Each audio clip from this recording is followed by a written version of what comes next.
I imagine this is going to be interesting for some people.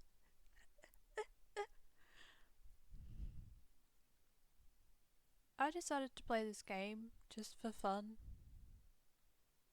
Uh, Simply because I want to test the quality.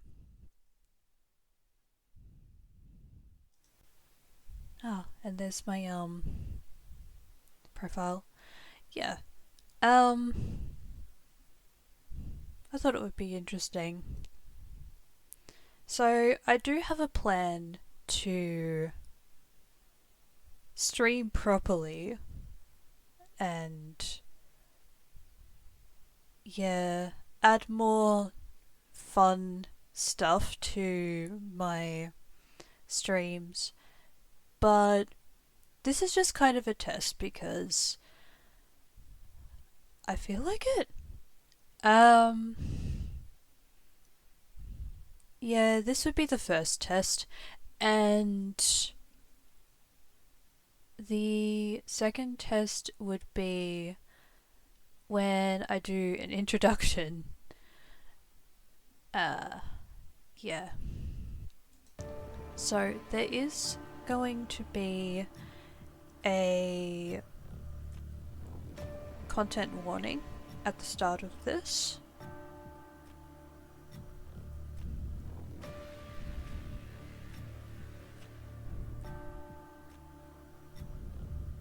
There it is.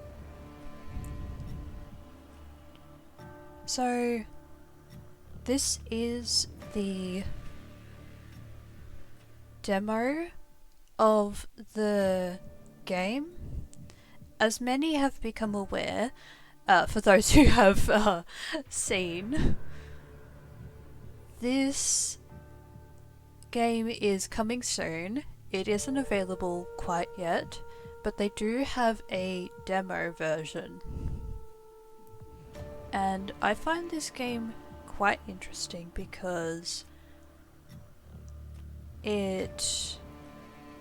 I like the storyline of it, and it is inclusive of the she's, the theys, and the he's. Yeah.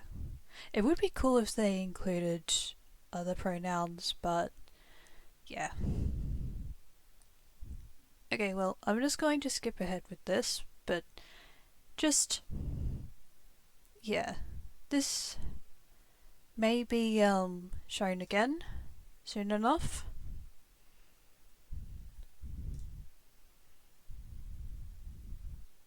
I will try to keep this saved so it can be shown again.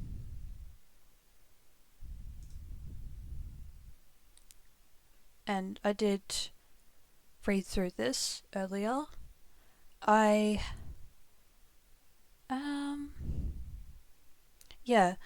started playing this earlier, but it's only reached the start of the story and I haven't met anybody, so yeah. Technically it would just be as new, just shown as new. Okay, well, this is going to be interesting because I have a name that I like to type in for MCs because, well, I like to play visual novels. If they don't already have a name selected, then I choose the name Jean.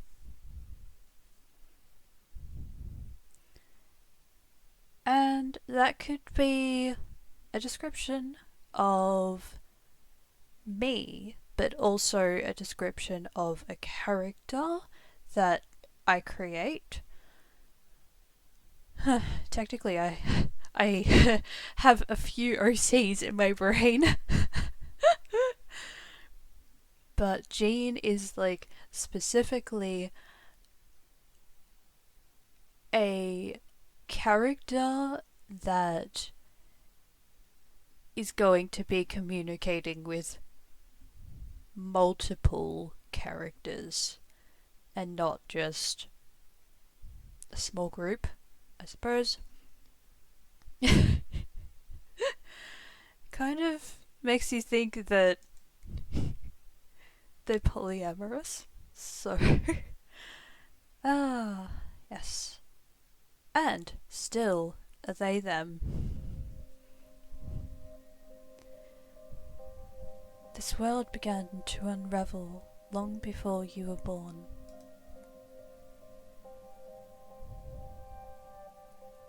It began with fogfall. Spectral mist bled from the seams, where reality wore so thin it split.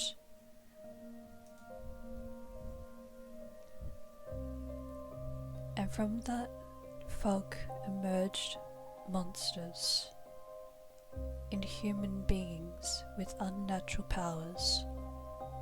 Some possessed language and intellect. Others were mindless beasts, driven by little more than the desire to slaughter. As cities fell and unrest spread, humans united in their fear, while monsters thrived in the chaos. And then there's you. You're not even sure if you're human. You were born cursed, with hands that alter the minds of anyone you touch. Choose your backstory.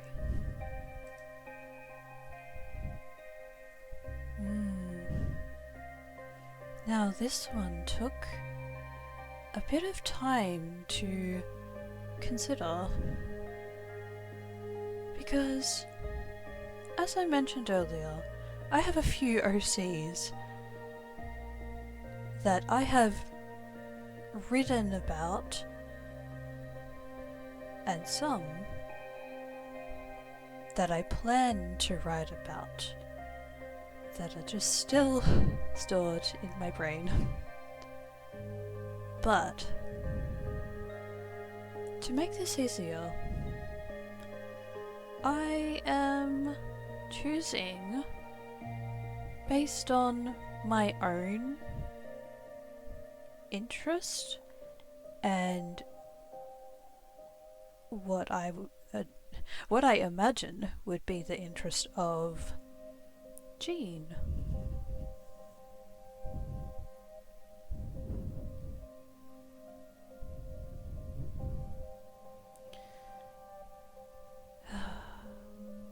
Okay.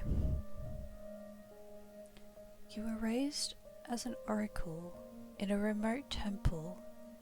The priest claimed that touch bestowed enlightenment, but a visiting mage revealed your curse for what it is. Following the mage's word, you fled in search of the cenobium. You regularly experience unnatural premonitions that rattle your body and soul. An innate sixth sense gives you a heightened awareness of hidden supernatural presences around you. Now, I found these other two fairly interesting, but this seems to be relating. It is relatable, so I am choosing that one.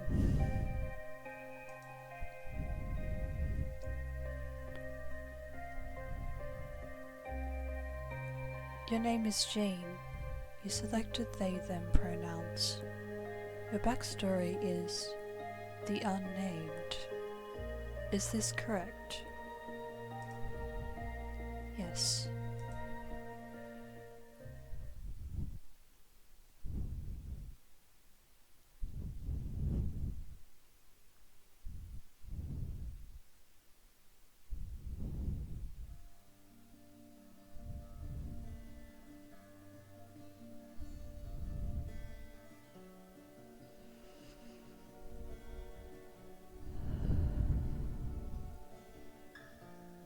The wasteland stretches as far as the eye can see. There's nothing out here but death, the ever-present stench of decay, and countless sun-bleached bones cast like seeds across the barren land.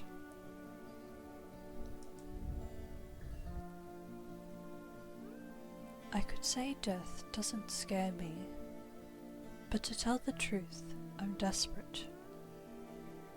It's been 2 weeks since I joined a caravan bound across the wastes.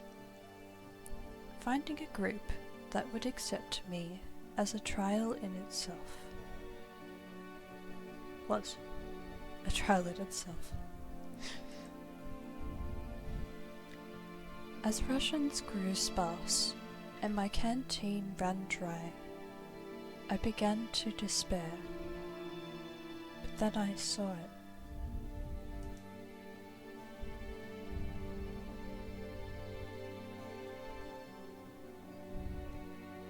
Iridia, the city of knowledge, one of the last bastions of humanity, left in the world and home to the famous academy called the Cenobium. All the world's knowledge gathered in one place. If there's anywhere I'll find a cure for my curse, it's there.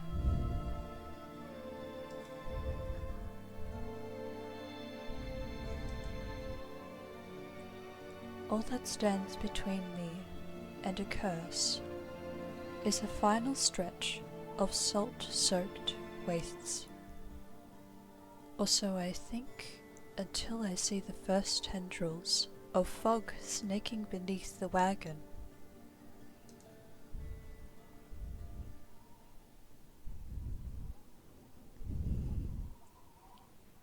Is this fogful? My stomach sinks at the very whisper of it. A silent storm more devastating than fire. Dangerous in cities, but a death sentence beyond them. A thick blanket of fog engulfs us, smothering out the lantern's light. The wagon lurches to a stop. An eerie silence heavy as the mist falls over us. The only warning we get is a strangled scream. Stay back! No! The cry dissolves into wet gurgling. Then the wagon violently pitches to the side. I hit the ground hard, the air punched from my lungs. When I opened my eyes, adrenaline lends suddened awful clarity to the carnage around me.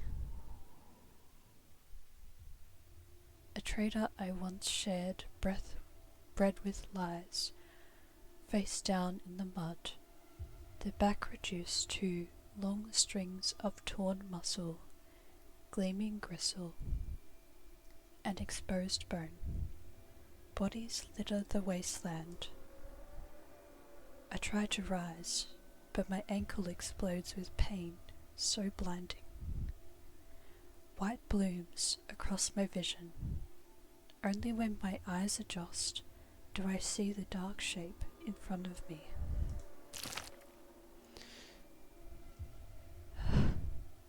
A soulless stoops over the twisted form of a caravaner. I freeze, but it swivels its head. A dozen bulging eyes twitch in my direction and blink as one. The soulless lets out an ear-splitting shriek and runs at me. For right before it reaches me, the beast barrels past, vanishing into the mist. Distantly, a horse screams in the dark. I need to move now.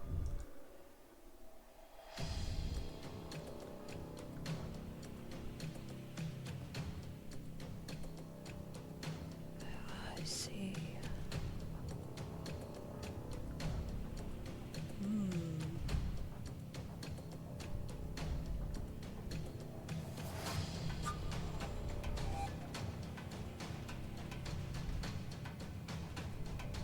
Run for the city. I take off, running deeper into the haze. The fog is so thick that I fear I'm headed in the wrong direction, until I see a dim pinprick of light emanating from the shadow of a spire. It's faint, but it's enough. I came too far to die here. Rapid footsteps echo all around me. I turn in circles, frantically searching the opaque mist for the source. But the fogfall twists and stretches sound. Suddenly the caravan's driver bursts forth from the fog. Our eyes meet too late. He slams into me, knocking me to the ground, and slips in a patch of mud. The solace falls on him as soon as he slows. It catches the driver by his throat and rakes his stomach with razor-sharp claws. He comes apart like wet paper, spilling intestines and viscera in a steaming tide. Fighting the urge to heave, I claw frantically through the slippery muck for a handhold. Shit!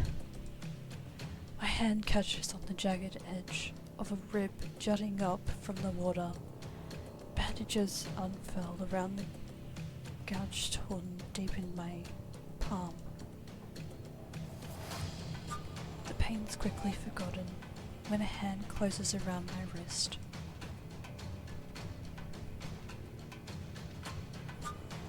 Can you stand? One of the travellers from the caravan leans over me. We need to run.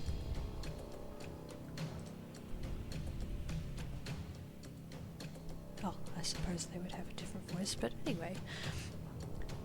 They reach for my hand, and I realize too late that my bandages have come undone. No, don't touch me!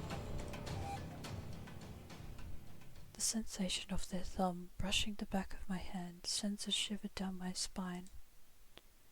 All it takes is one touch, and in the space of a breath, my curse takes hold. Their lips peel back in a deranged grin.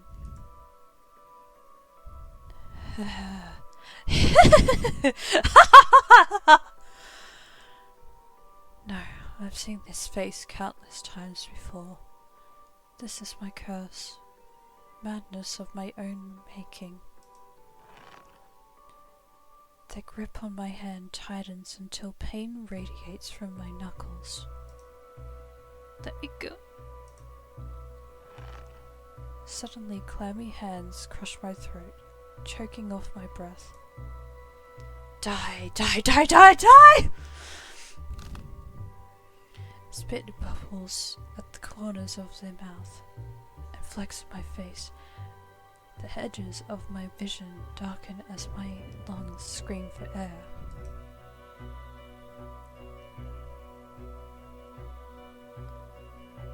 Fight them off.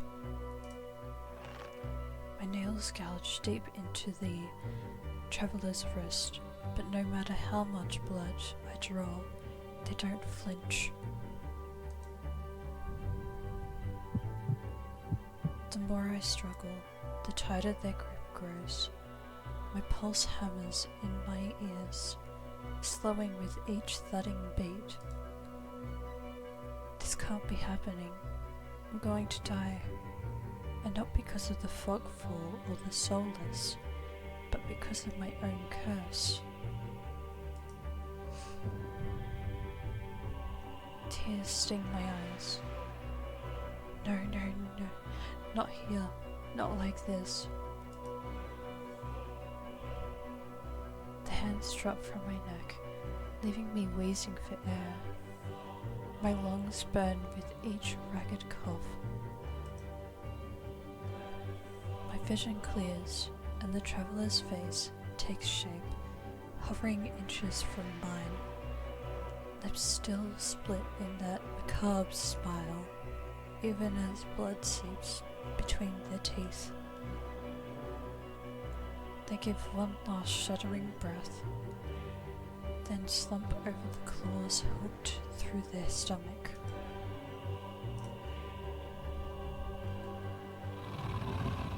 The soulless shoves the body aside, and the glowing eyes, studding its leathery skin, thin as though grinning.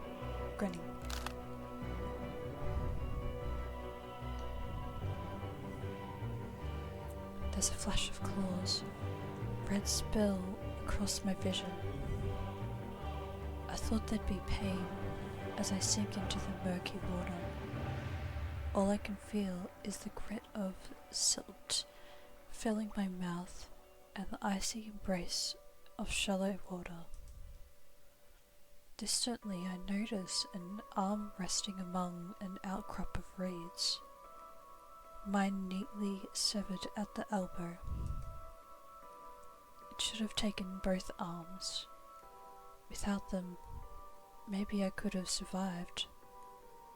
Maybe I could have had a home.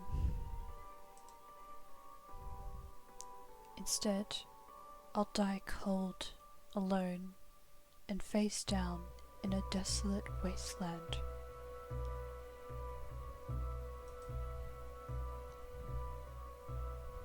A fitting end for a monstrosity like me.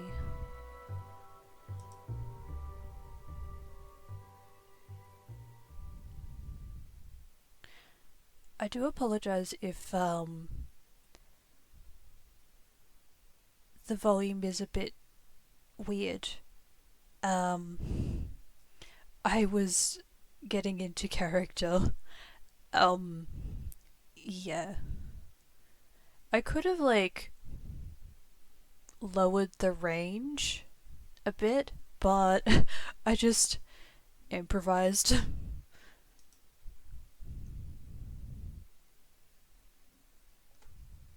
If this is death, it's not as bad as I feared. The cold is gone, as is the choking stench of bog water. I could drift forever, cocooned in oblivion, until all thought and sensation vanished. No curse, nobody howling at me in madness and terror, nothing at all. The thought has a terrible appeal to it.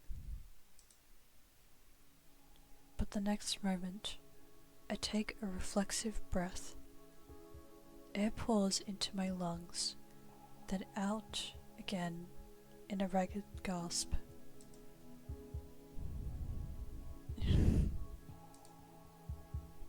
Feeling comes flooding back. Warm cloth on my bare skin. A firm surface underneath me, a strange tang of sulphur in the air.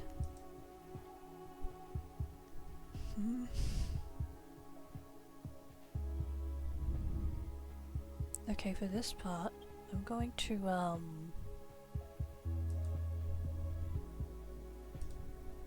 might bring this up a bit.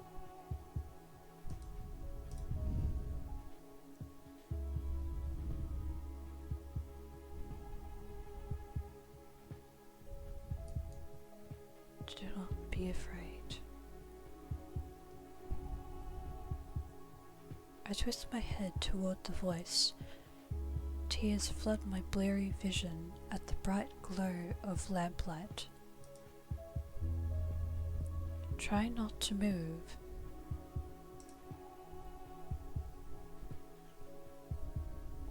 The voice is calm, steady and commanding.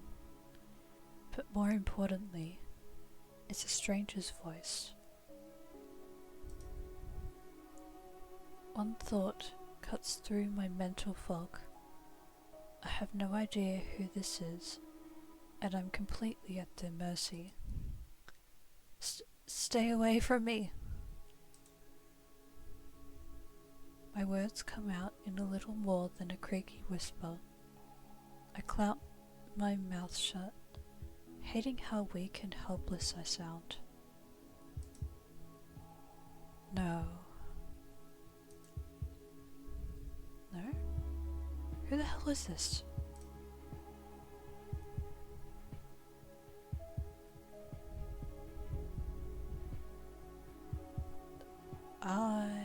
I'm gonna sit up. I managed to push myself up on one elbow, but my head swims and my surroundings give an alarming lurch. A stubborn patient.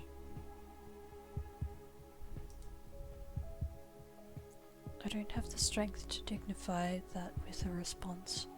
Instead, I pull the sheet up higher and wipe my eyes until my vision clears. The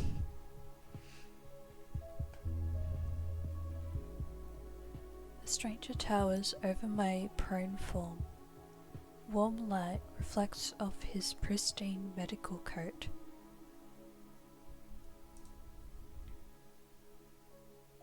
I instinctively shrink back, and that's when I notice that I'm completely naked, except for a thin linen sheet. Naked, lying on a low cot, with a pair of sharp golden eyes watching my every move.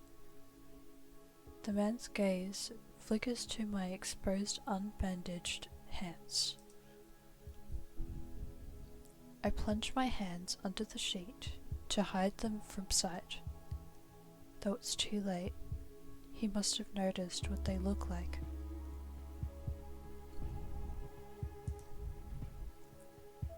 Strange, cursed, inhuman. I brace myself for his inevitable suspicion and disgust, but his expression doesn't even flicker from that courteous smile. He just watches in placid silence as I struggle to make sense of my surroundings.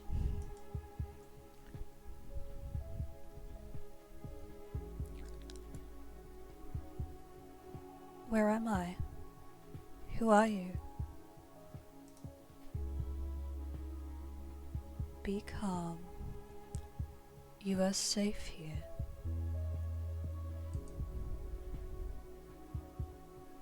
Whoever this is, he clearly has no idea who or what I am. I've never been safe anywhere, with anyone. Even the shrine of my childhood, the one sanctuary I ever knew, turned out to be a horrific lie.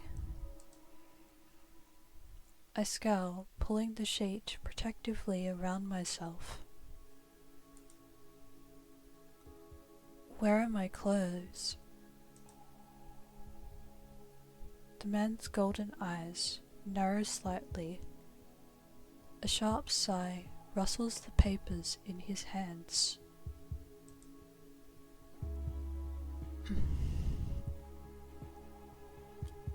I see you are not to be dissuaded. Your clothes were torn to shreds when I found you, but I procured replacements.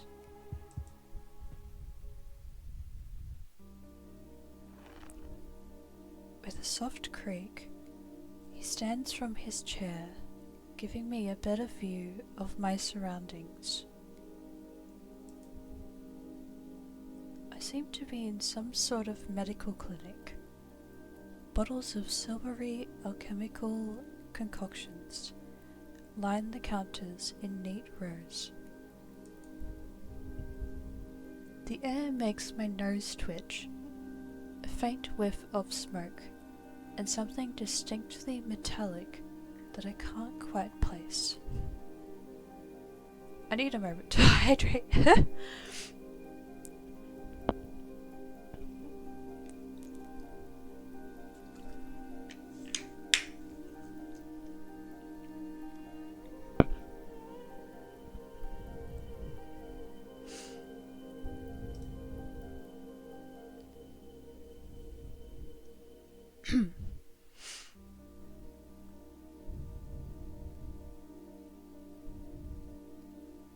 The doctor produces a large, dense bundle of cloth, which he sets at the foot of my cot. He's easily a head taller than most, and I have to crane my neck to look at him.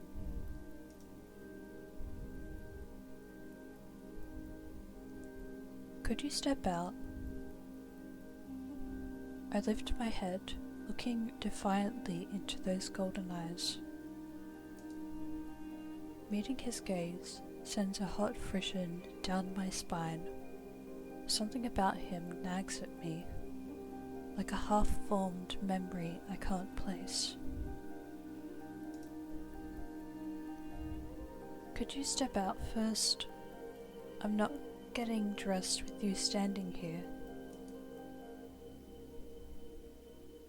To my surprise, the man's mouth quirks. I was not planning on watching.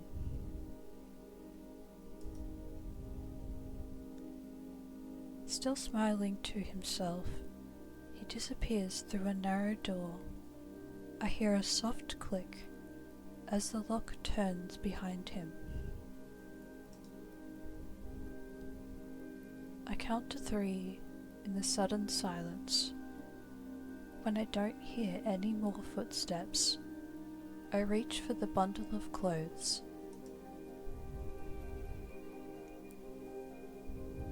An itch on my elbow stops me short. I reach down absently to rub at it, then freeze when my fingers meet a neat line of stitches.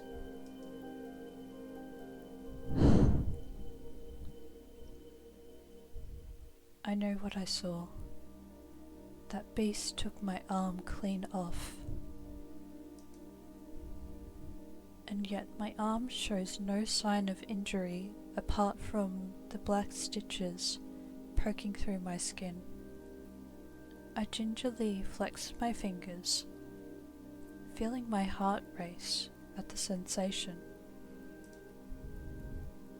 This is impossible. I should be dead, or at the very least, gasping out my last breaths.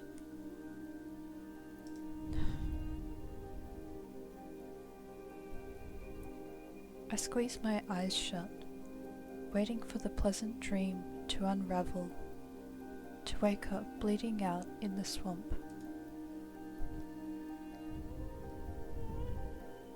But nothing happens. The seconds tick by, and my arm remains resolutely healed, my surroundings pristine and quiet.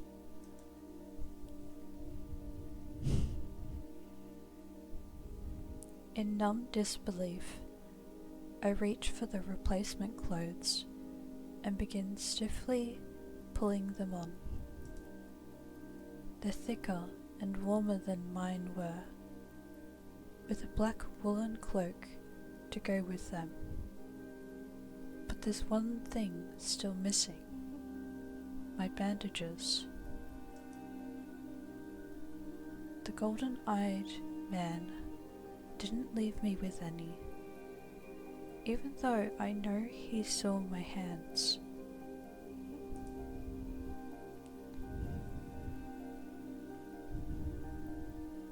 I slide off the bed and take a few unsteady steps toward one of the drawers.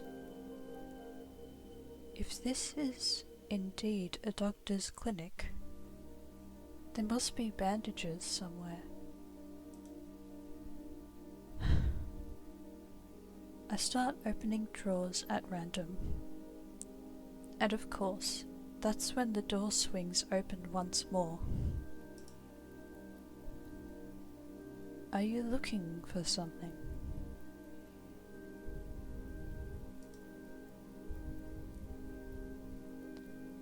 I whirl around, clutching a thick roll of clean bandages. I try to step back from him, but my legs bump up against the edge of the cot.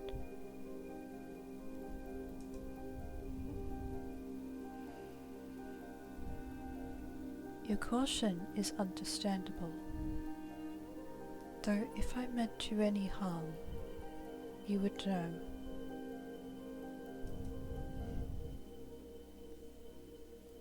That doesn't make me feel better in the slightest, but he makes no move toward me, so I quickly wind the bandages around my hands.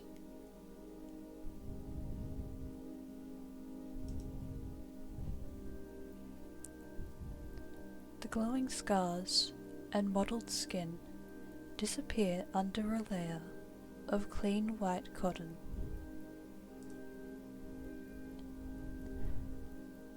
May I ask why you need additional bandages?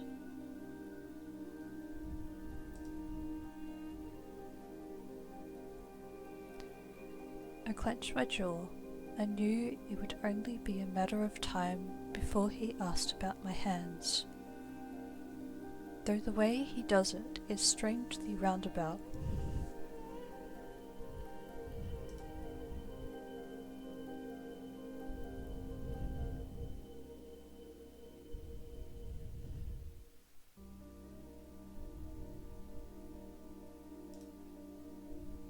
There's no answer I could give without raising unwelcome suspicion, so I just shake my head and finish tying the bandages in silence. I can only help if you tell me what ails you.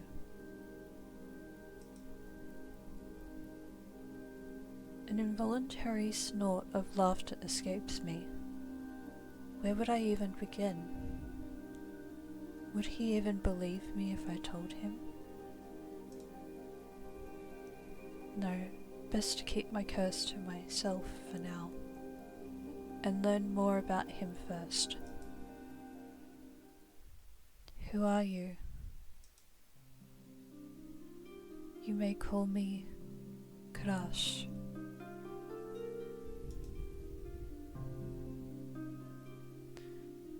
And where exactly am I? Iridia, which I assume was your caravan's destination? I can think of somewhere else for a group of travellers to go.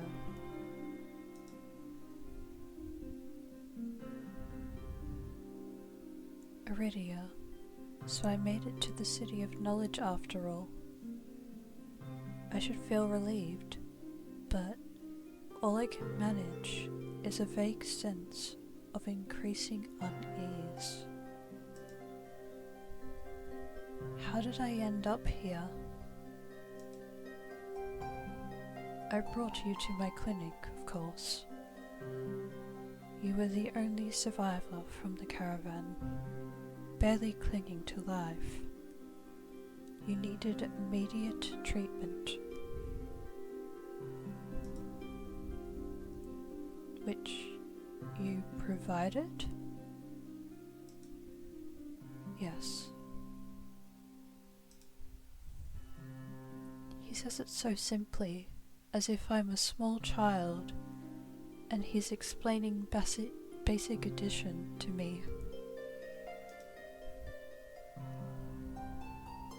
I frown and flex the fingers on my recently healed arm. Aside from being a bit stiff, it feels fine, thoroughly attached to me.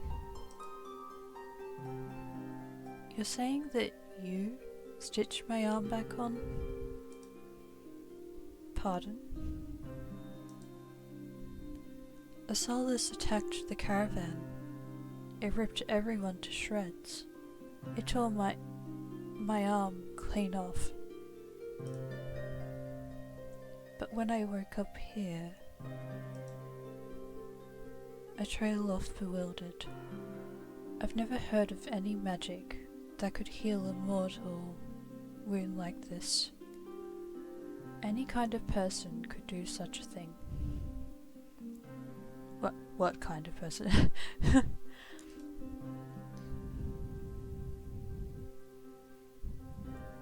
The doctor, Karash, pinches the bridge of his nose.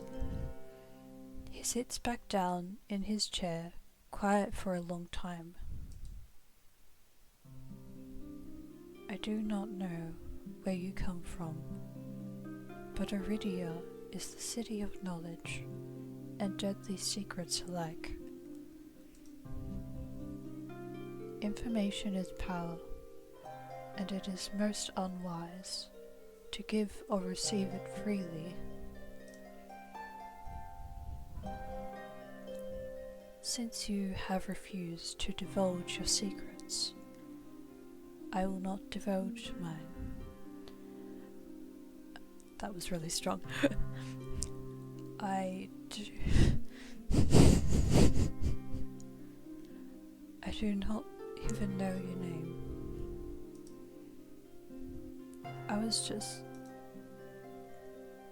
You are new to Aridia, so I will overlook this specific breach of etiquette. However, you should not expect others to extend the same courtesy. Do you understand?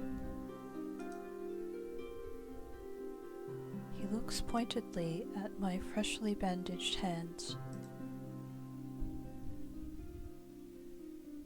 Loath though I am to admit it, he has a point. I'm also a complete stranger to him, and if he's telling the truth, he saved my life. I take a deep, steadying breath. This time, when I speak, I sound a bit more like myself. Jean. My name is Jean. It is a pleasure to meet you, Jean. There's little more warmth in his smile. His polite demeanour, back in an instant.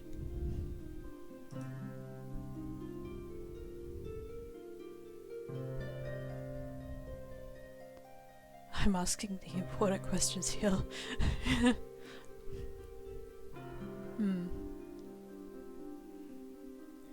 Why did you save me? If there is anything I've learned, it's that everybody wants something. With the world in such peril, no one reaches out a hand without expecting something in return. Can I ask why you saved my life? You don't know me. The question seems to startle Karash.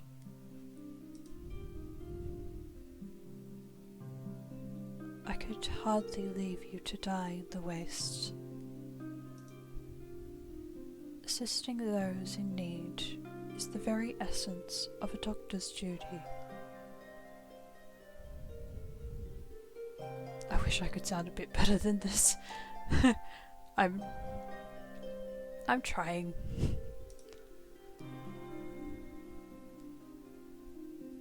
I've never met a doctor who also handed out free clothes. My fingers find the edge of the cloak. There's a subtle but delicately embroidered pattern around the hem. I try not to think about what kind of price Karash might ask for such well-made clothes. No, I suppose not.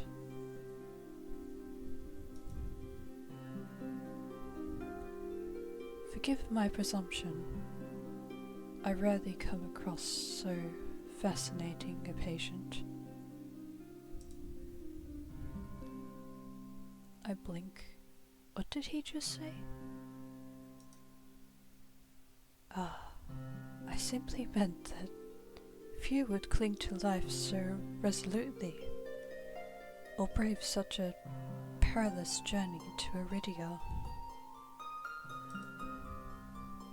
I could not help but be curious about you, Jean.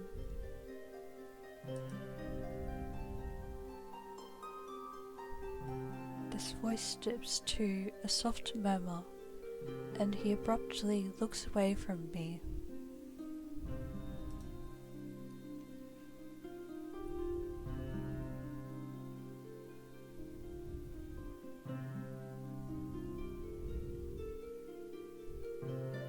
I don't know what to say to that. I honestly don't know what to say to that. If you knew more about me, you might not like me as much as you think.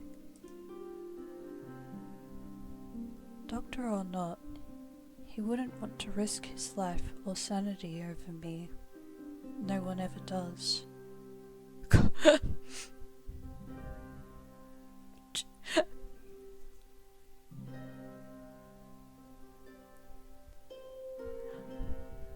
Well, they haven't in the past.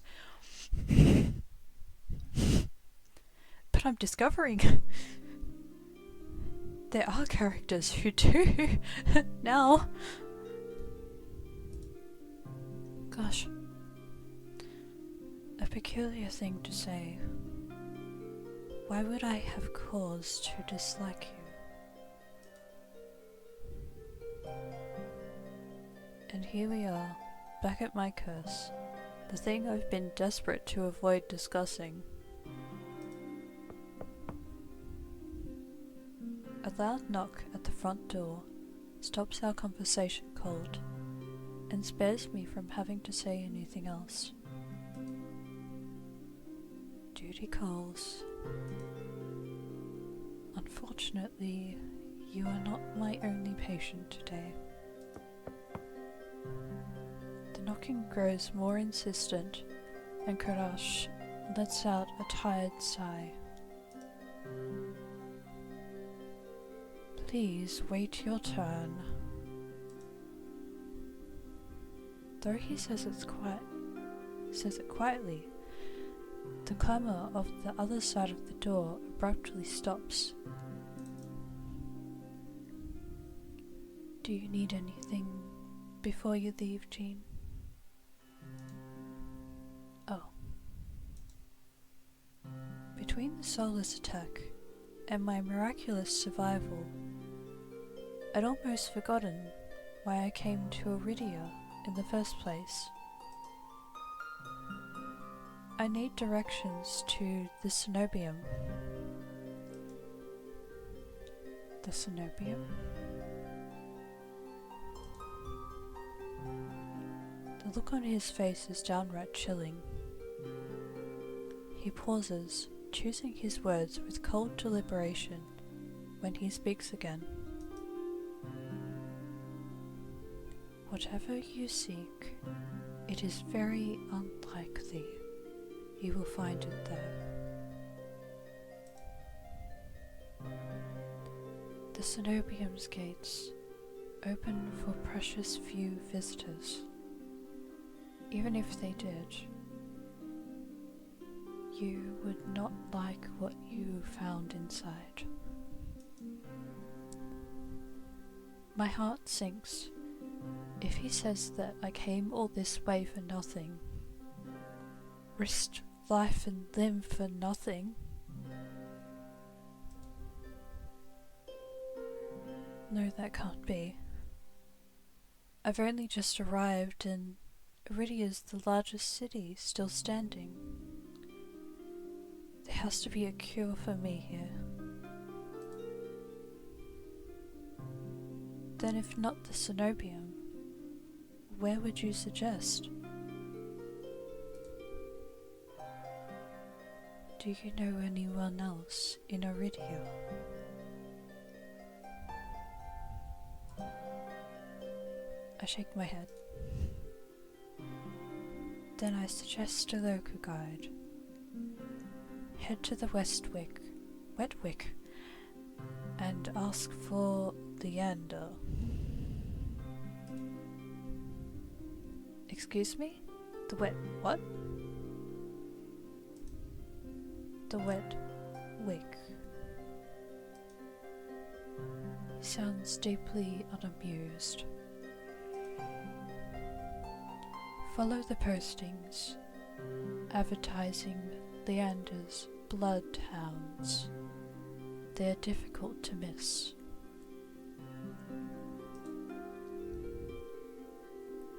When you meet Leander, tell him I sent you. That isn't much to go on, but Courage points toward the clinic's back door. You will be safe so long as you do not draw attention to yourself.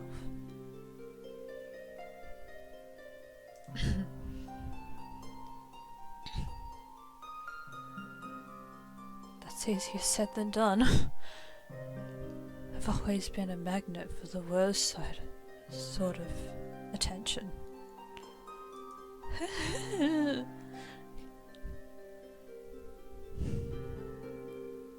If you require my assistance, you may return whenever you wish. Though he's smiling, there's a note of finality in his voice. Resigned to my dismissal, I slip out the back door. I find myself standing in a narrow and rather gloomy alley. I pull the new cloak up over my nose, stepping over the contents of chamber pots that have been emptied into the street. Something weighs heavily inside one of the cloak's pockets. My coin purse. Everything is still inside. Every last coin that I'd scraped together for the journey to Aridia. It doesn't even look like it was opened. There were so few coins to begin with. They probably weren't worth stealing. I glance back at the clinic's closed door. Crush didn't take any payment. He didn't even ask for a future favor. But he always said that in Aridia, secrets are power. Does he expect me to give up mine at some point? That's not exactly a comforting thought.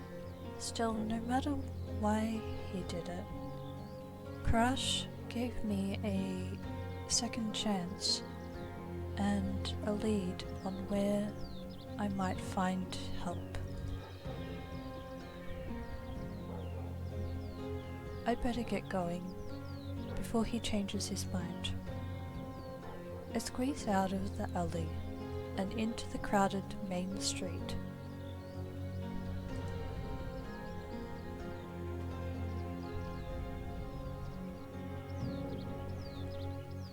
The line outside Crush's clinic stretches down the road already.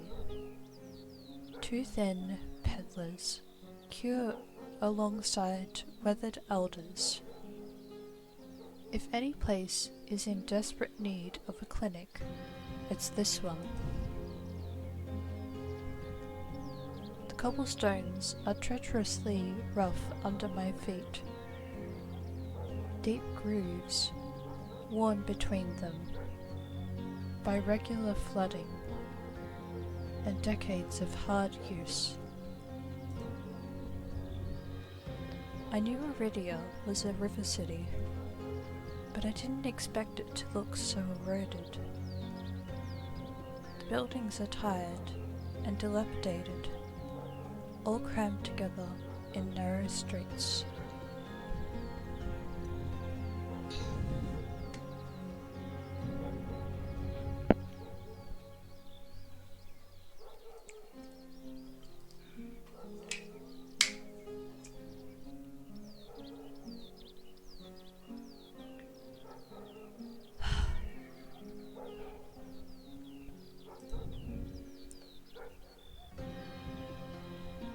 And there's something else.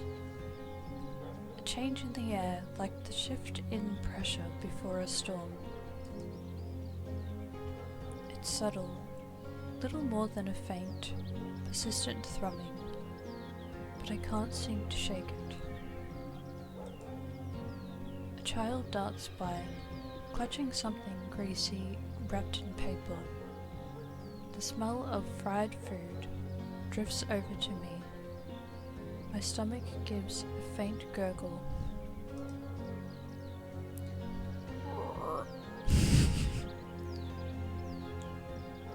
This morning's catch.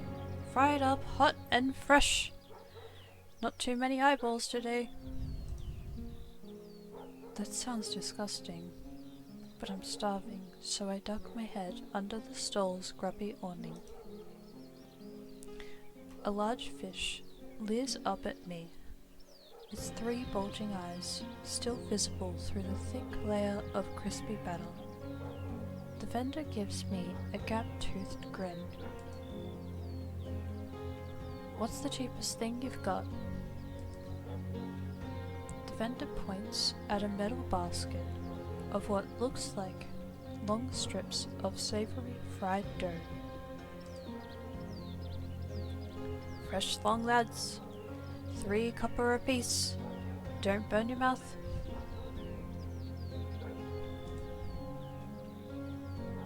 I take the coins out, counting them gingerly. At this rate, I might not even be able to afford dinner. Reluctantly, I drop the payment on the counter and take my meal.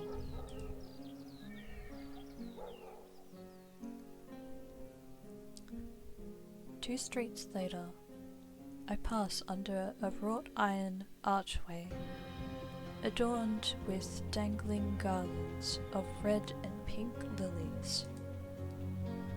The buildings in this quarter are a dizzying riot of colour, painted walls and tinted glass everywhere I look. Sheer red and pink curtains flutter in open doorways. Musical voices call out invitingly. Incense mingles with the pungent scent of flowers, barely covering the salt and musk of warm bodies. This must be Aridia's entertainment district.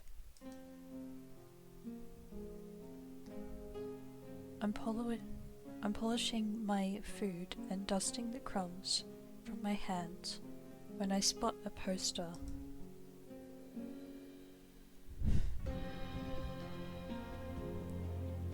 It features the silhouette of a smiling man wearing a single dagger-like earring and the word "Bloodhounds" printed over his head.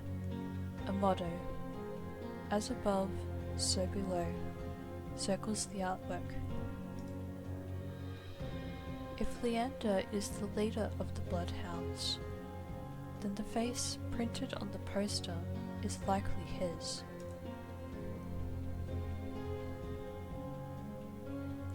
I follow the line of identical posters around a corner and nearly hit my head on a precariously dangling wooden sign.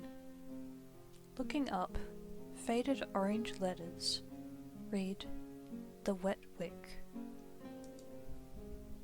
The facade of the building looks like it's seen better days, but I hear faint music and laughter coming from inside.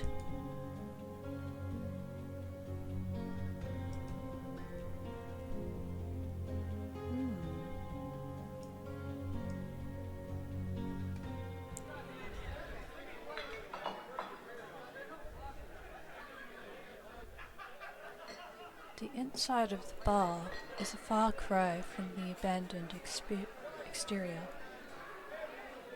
It's not even midday, yet most of the tables and booths are occupied by a loose assembly of people in matching green cloaks. Bustling bars are not something I'm used to, but I steel myself with a deep breath before pushing forward. A cursory glance doesn't turn up anyone with a dagger-shaped earring. I'm about to head towards the counter when a chant rises from the center of the room. Show! Show! Show!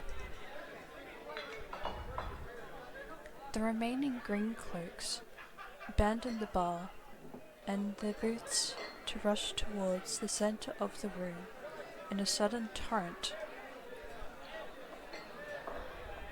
There's no time to move out of the way. I'm caught, swept along in the ale-stenched current. Hey!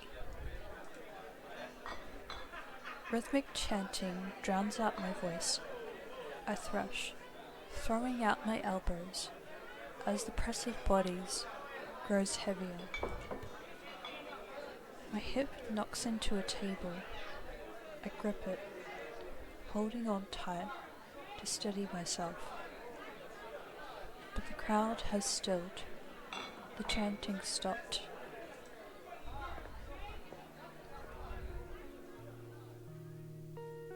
A pair of gilded boots stride across the tabletop.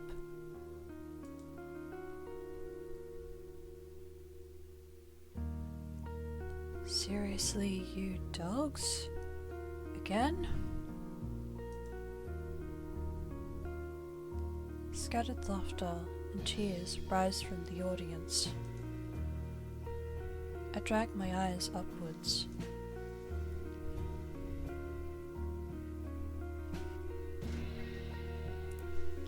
A well-dressed man stands on the table in front of me, his broad shoulders framed by the thick lapels of a trench coat.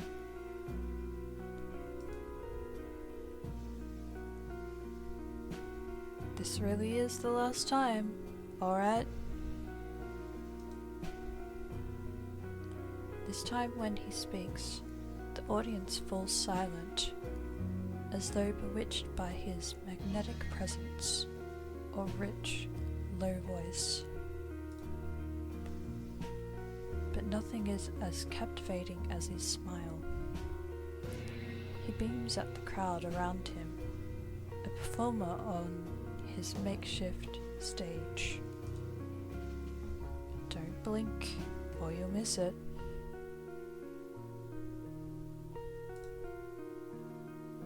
He laughs, and the dagger-shaped earring dangling from his left ear catches the light in a flash of gold. It would seem I've found Leander. He raises his hand above the audience and snaps. A flash of pale green light, real magic, no ordinary stage trick, blinds me.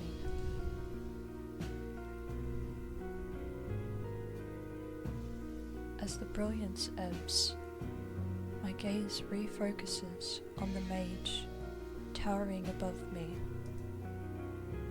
He flicks his wrist, and the magic spiraling around him coalesces. A delicate flower stem sprouts from between his pinched fingers. One by one, glowing lily petals spring forth. With a flourish, the mage presents the conjured flowers. The audience bursts into clapping and cheers. A genuine magic show was the last thing I expected from a place called the Wet Wick. Leander plucks the iridescent bouquet out of the air and turns in a slow circle, giving his audience a good look. Now, who could use some good luck? Eager onlookers scoot closer to the table. Some reach for the lilies, while others whistle and call Leander's name. But his cool green eyes slip right over them, looking on me instead. How about you?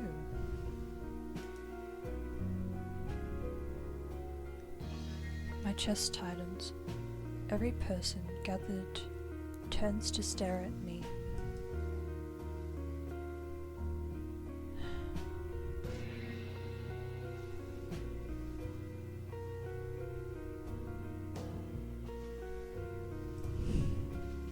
My voice comes out weaker than I'd like. Someone else might appreciate them more. Leander's smile widens as though he didn't hear me at all. You seem like you could use something to brighten up your day.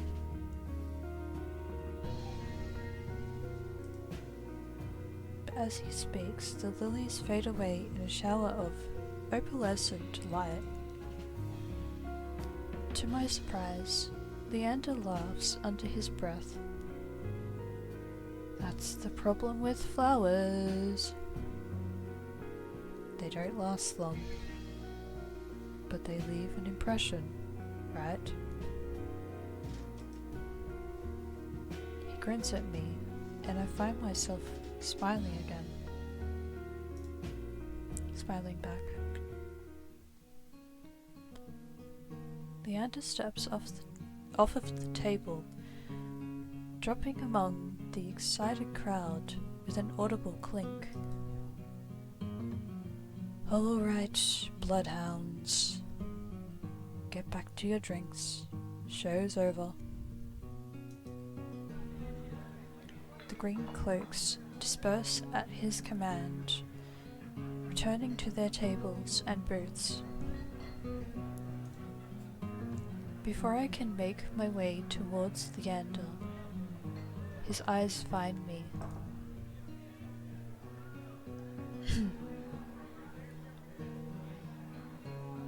He gives me a friendly wave, then beckons me over to the crowded counter.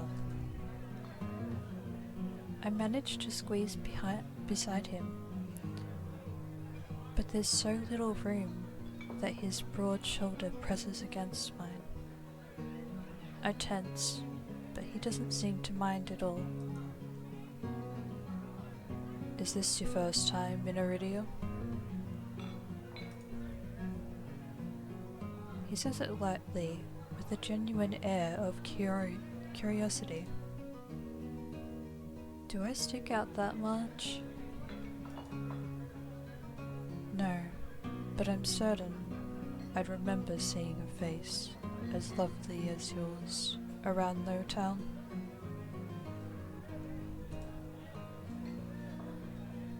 My eyes flicker to the polished countertop.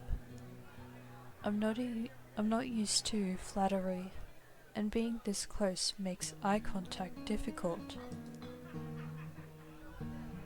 As if on cue, the bartender approaches us. What can I get you? Surprise me. And add anything my friend wants to my tab.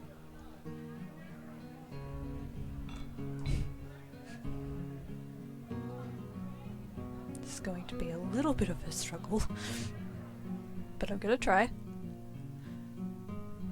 I wasn't expecting the generosity, but I have to admit, I do feel a little thirsty after all that fried dough.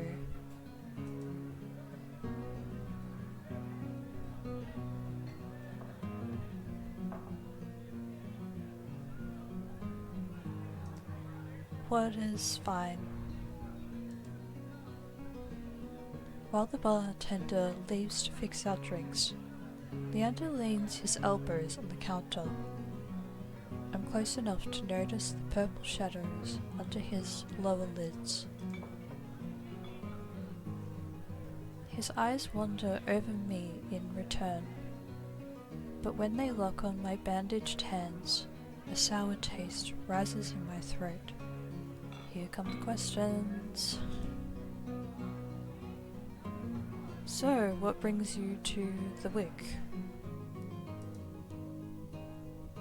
Crash set me.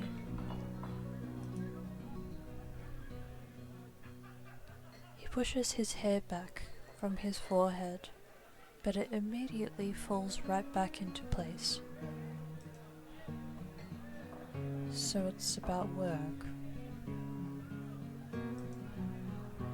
The bartender pushes a pair of glasses our way.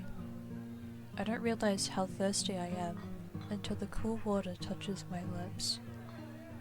I drain the water in a single gulp. Leander takes a deep swig of his beer and lets out a satisfied breath. How can I be of assistance?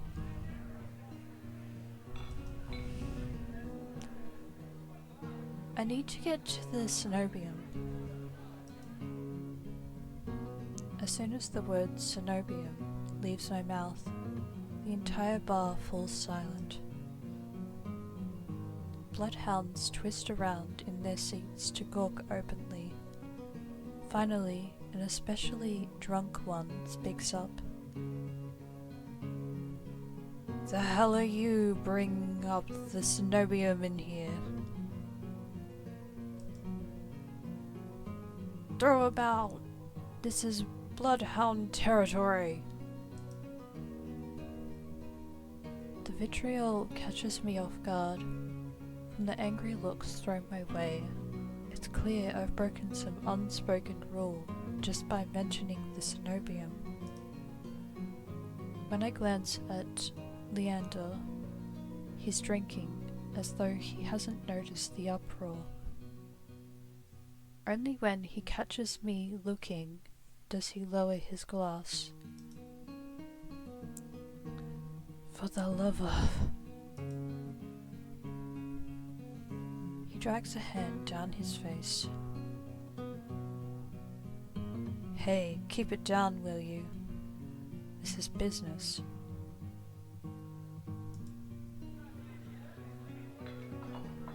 I tense, expecting an argument, but the outspoken bloodhounds silently return to their drinks. Only a handful continue to watch me warily. Sorry about them. The cenobium's a bit of a touchy subject in these parts. Mix in enough drinks, and well, you saw. How about we continue this outside? When I give him a terse nod, he pushes away from the bar counter.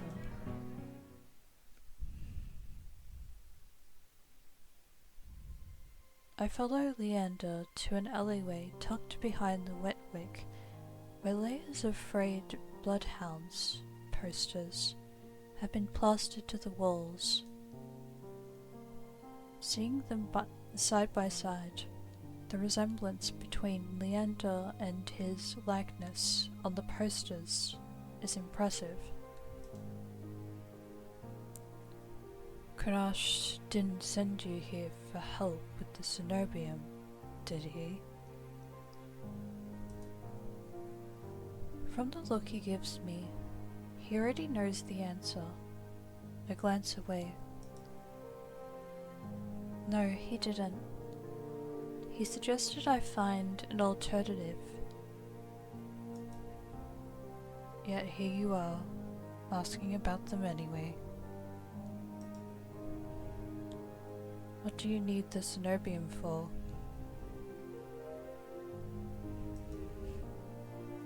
I don't want to tell him about my curse. The less people know about my capabilities, the better. Thankfully, Leander takes my reluctant silence as an answer. Well, I see you're already aware of the city's currency. Information's worth its weight in gold here. Karash told you the truth. The Cenobium's dangerous. Get on their bad side, and they'll imprison you if you're lucky, or torture you if you're not. But the Cenobium's supposed to be a place of learning, a sanctuary. The Cenobium has always been heralded as the last bastion of human knowledge, a shining beacon of hope in a world steeped in nightmares. If any place held answers, it would be the Cenobium. That's why I came here. That's what they want you to think. The things that seem too good to be true are often just that. Such a simple statement, and yet it leaves me reeling. If it's true, I staked everything on a lie. Then what now? Leander clears his throat.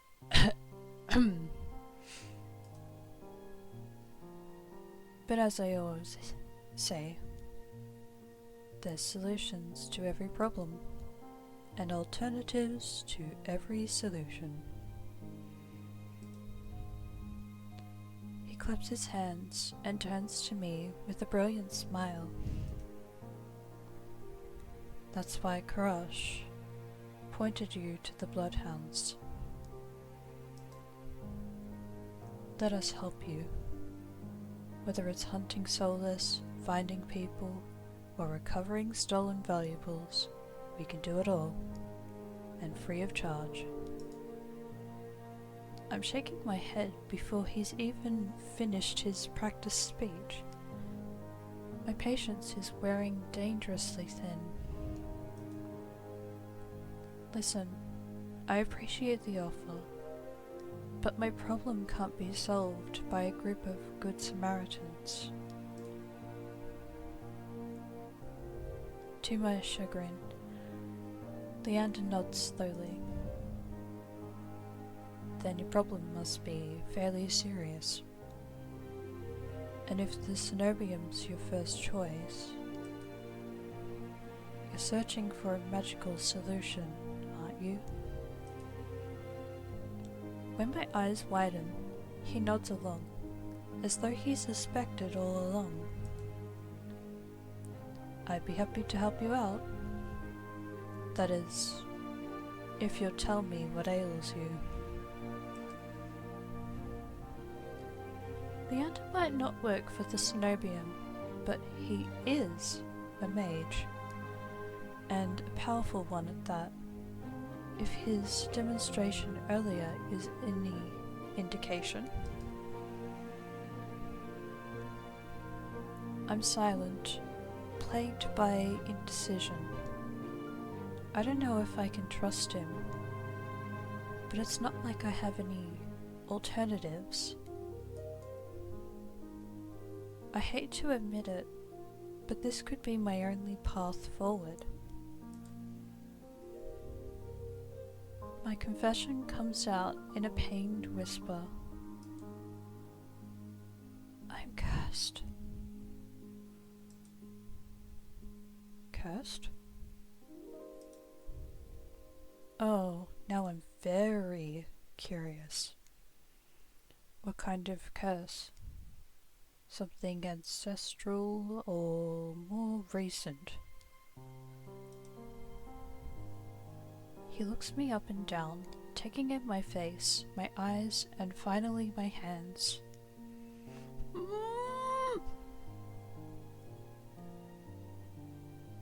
I just remembered what happened. Okay.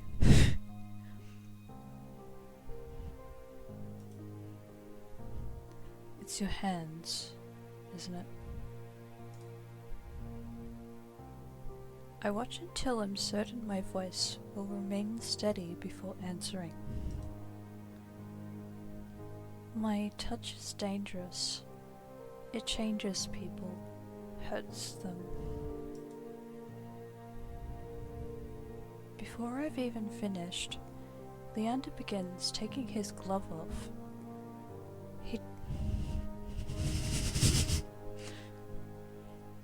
He tugs his left hand free and flexes his fingers.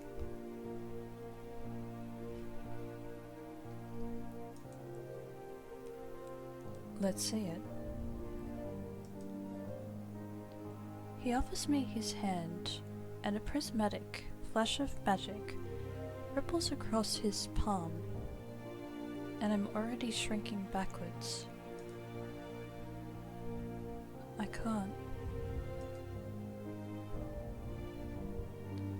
I don't care how confident Leander is, I can't bring myself to hurt him. To see his kind face twist into a mask of madness. Believe me, this isn't an ordinary curse. I'll be fine. Perhaps where you came from, your affliction was strange and one of a kind.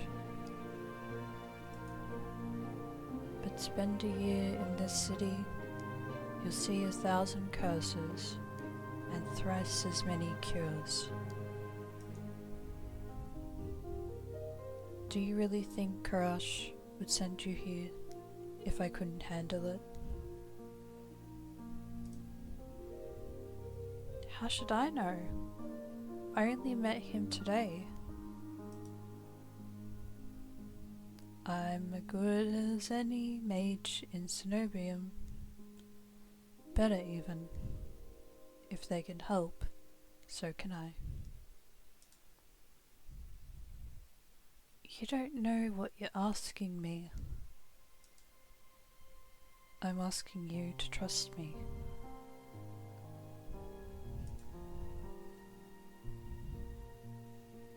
I look from Leander's outstretched hand to his confident smile. I'm going to sip before I continue.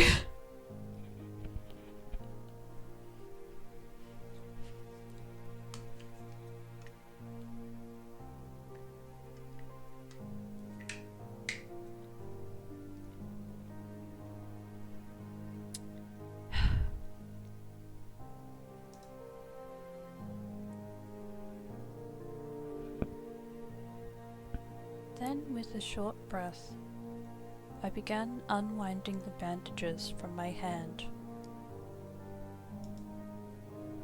Fine. But if you lose control, don't say I didn't warn you.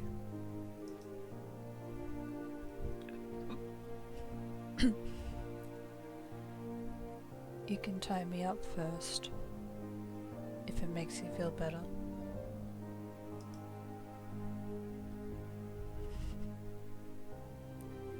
With each joint I expose, I grow more and more certain that this is a terrible idea.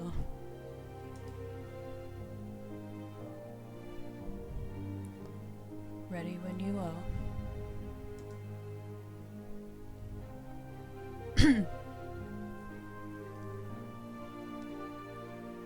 If he's bothered by the way my hand looks, he doesn't show it.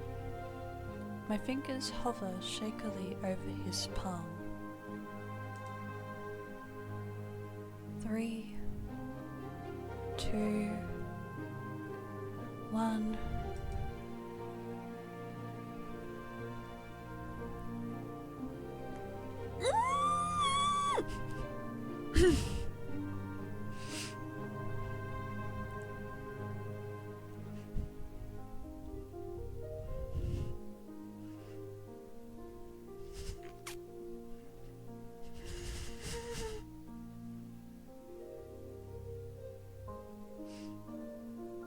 That's where the internal scream is.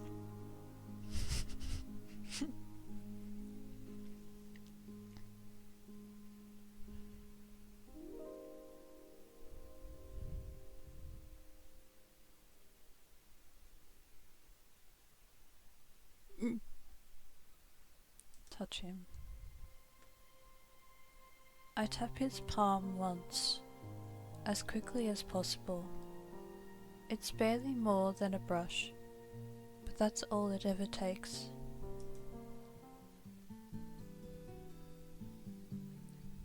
When I look at his face, expecting to see the worst, Leander only grins. See? It can't be. This time when I reach out to touch Leander's palm again, he catches my wrist before I can pull away.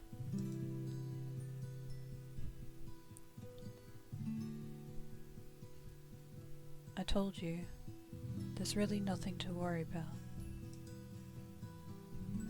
He trails off when my thumb brushes the soft skin of his inner wrist.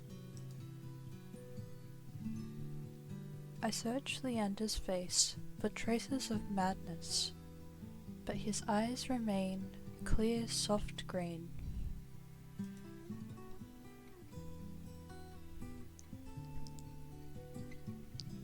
You're cute! Color rises in his cheeks, but he remains still except for the subtle bobbing of his throat.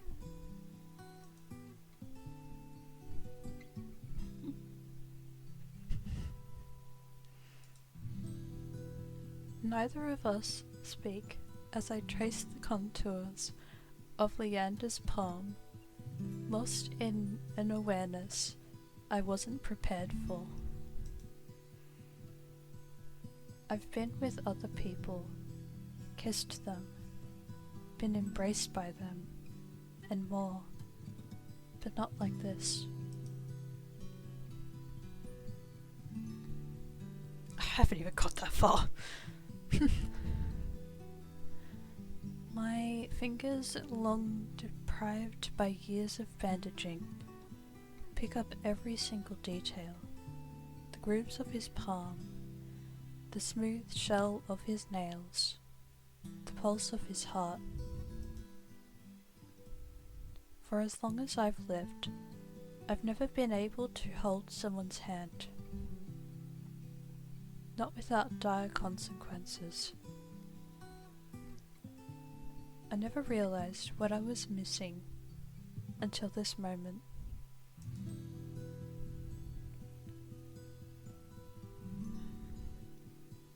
While Leander's pulse is steady, mine is hammering as fear gives way to excitement.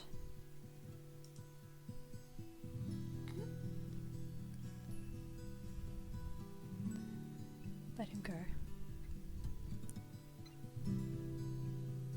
I draw my hand back and take a steadying breath. My head feels as though it's stuffed with cotton. Habit alone guides me through the motions of rewrapping my hand, although my fingers tremble too much for the bandages to lie flat. I can't believe that worked. May I ask your name? I'm Jean. You were right to hide this from me, Jean. That curse of yours, it's unlike anything I've ever dealt with.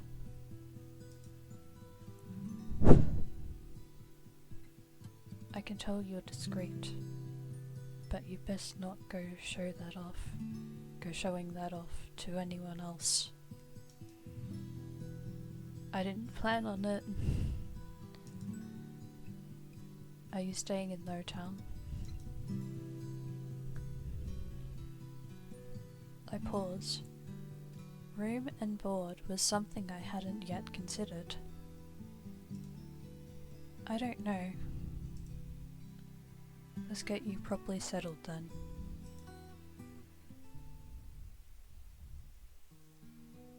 The Wetwick is noticeably quieter. Without their leader, most of the bloodhounds have dispersed, or in a few cases, fallen asleep beside their drinks. Got any rooms left? Or did my lot grab them all to sleep it off? The bartender, who I now realise doubles as an innkeeper, slides a key onto the counter. You know, I always keep the corner room open for your escapades.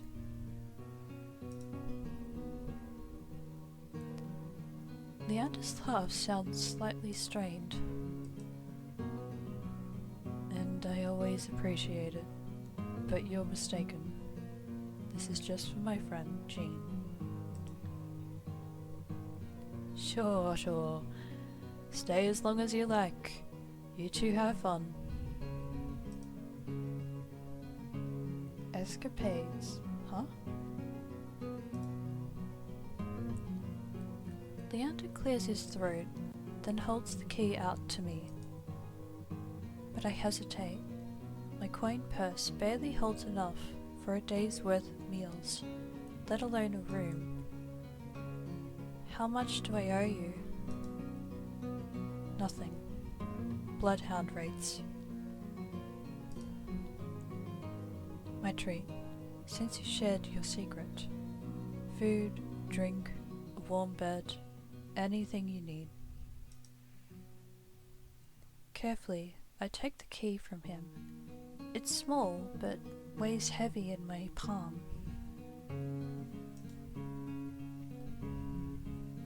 I never expected to have a warm bed in Iridia, let alone free meals. Thank you. Go explore, Dean. You'll find many roads in Iridia, each leading to different answers. If you need a reprieve from what haunts you, come find me. Just be careful. I nod, taking one last look at the gleaming bronze key before tucking it into the pocket of my cloak for safekeeping. Leander gives me one last friendly wave before I depart.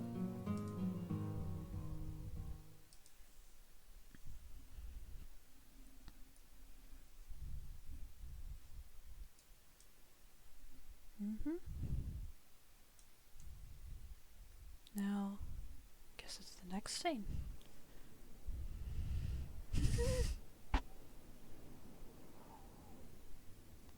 The air clings, sodden and heavy. Without the morning crowd, the sunless streets look barren and bleak. Even the peddlers are long gone. Only a pair of crows remain quibbling over stale crusts in a gutter. I feel a ridiculous pang of envy. God! I couldn't resist. God. At least they've got reason to fight. I've never felt so lost. Karash and Leander both made it clear that the Cenobium can't be trusted. And I came so far, endured so much. I need to see the Cenobium for myself, if only to satisfy my curiosity. I should have asked someone at the bar for directions before leaving.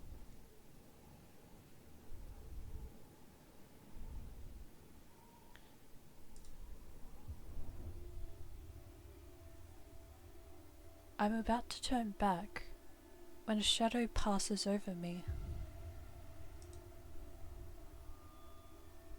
A cloud, I think, until a puff of hot breath tickles the back of my neck.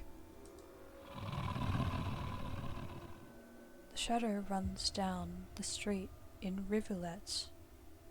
Formless dark spreads like ink into blooded shapes. Claws stretch, a muzzle splits open to reveal long, jagged teeth.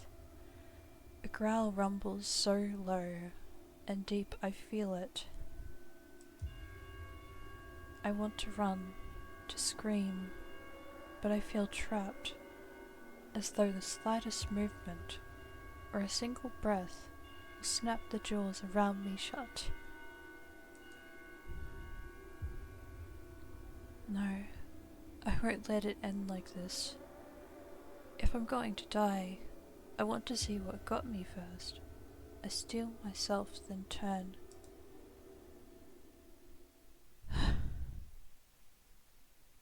The shadow vanishes as quickly as it came. I'm left standing in the middle of the street, alone except for a figure reclining in the shade of a nearby stoop.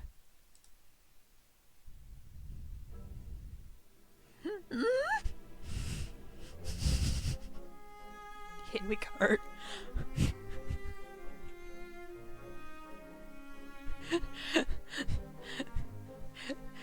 This is where I melt.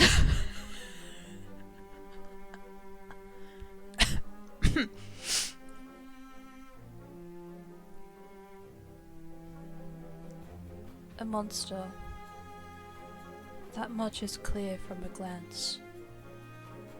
One that could nearly be mistaken for human, were it not for the tufted ears, the tail curled around his ankle, or the dusk pink eyes with pupils that sharpen like needles when they fall on me. Our eyes meet, and the monster uncrosses his long legs. His hair gleams a shade of red that reminds me of unsettlingly of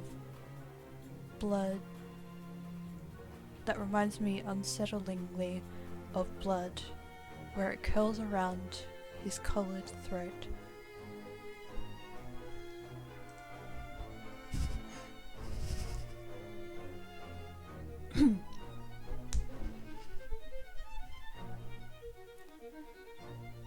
Jumpy, aren't you?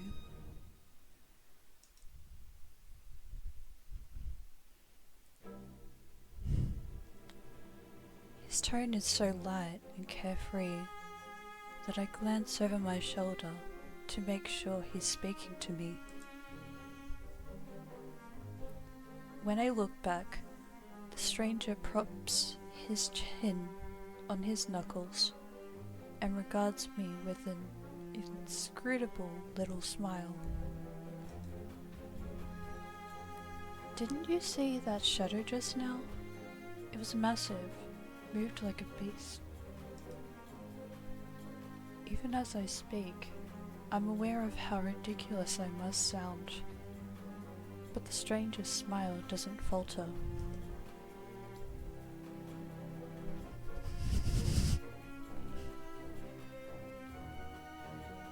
The only beasts you'll see are the Whig's drooling regulars, though this did catch my eye.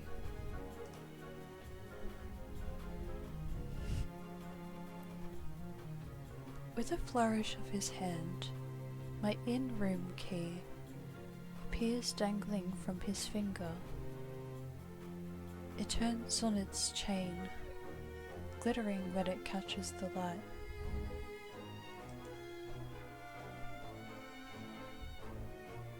My hands fly to my cloak's pockets, and sure enough, I find them flat. He crooks his finger, beckoning.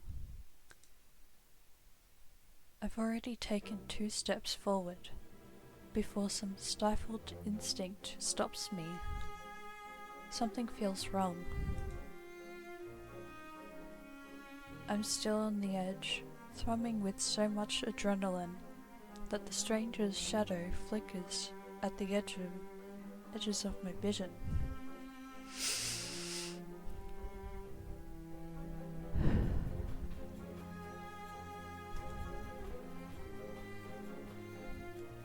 I always attract the worst kind of attention, but I can't get rattled now.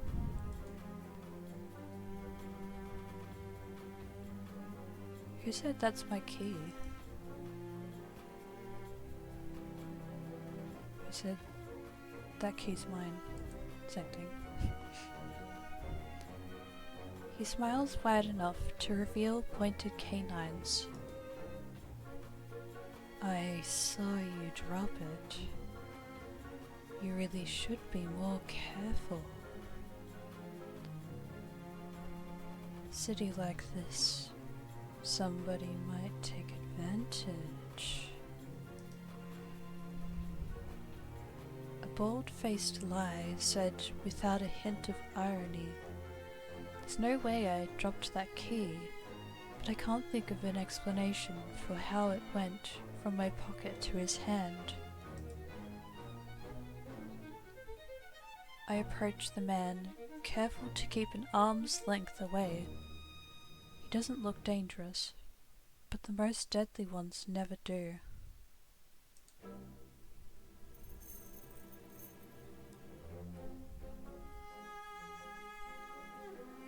The stranger's chain softly clinks with the tilt of his head. His ears flick, keeping your distance. It'd be stupid to trust you. You think I stole your dinky little key from all the way over there.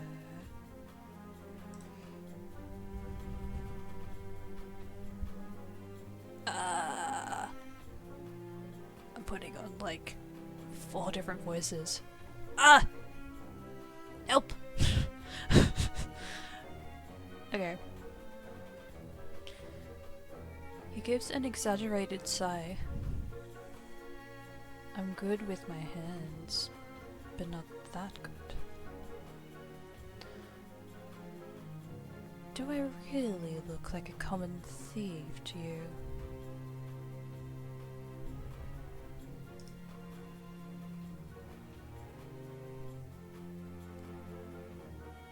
You know what, I think I'm just gonna go with the usual accents that I'm good at. Okay. He's got me there. The sheer fabric of his sleeves alone would be too expensive for most street thieves.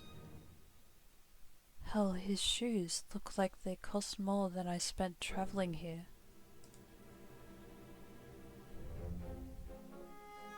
And then there's the shop behind him. No matter the city, parted pink curtains only ever mean one thing. I'm not looking to buy, and I doubt I could afford your services anyway.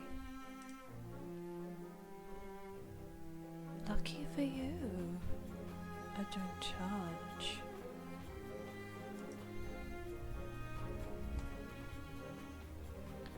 The man runs the tip of his tongue over a fang, and for the first time since I stepped into that shadow, I feel something other than dread. My face grows hot. That's not what I meant. I'm flattered, really. If sex's my trade, I might make an exception for you. How about half off for a handy? Or you could just hand over my key. Ask nicely, and I might even let you tug my tail. Just throw it here. So some spindly little street urchin can snatch it and run. He raises my key and tilts his head so he can watch it dangle back and forth. I suppose I could just claim your room for myself. Not that I'd be caught dead slumming in the wick with the rest of those slack-jawed imbeciles. You're obviously not from around here. So tell me, Charlotte, what misfortune brought you to this wretched place? His voice practically drips with derision. I'm not telling you anything. What could have possibly drawn you to this dreary little pig pen, I wonder? He listlessly watches the arc of my key swinging around his finger. The weather's shit, the food's dreck, and there's entirely too many monsters for a human to feel safe. Unless... Dagger-sharp eyes flick towards me. They gleam with amusement. Unless you're just dying to consort with monsters. By now, my embarrassment has worn away, leaving simmering impatience in its place. If this is a shakedown, it's the most frustrating one I've ever heard of.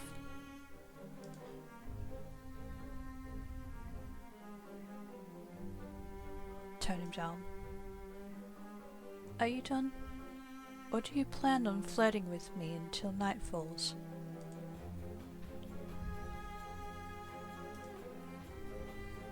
You wound me. How can you be so immune to my charms? You're about as charming as an ox and half as subtle. I suggest you go practice your seduction on someone interested. That earns me a burst of breathy laughter. How about how about you teach me the ropes? Show me a thing or two. The more he flirts, the more convinced I become that this is some kind of trap.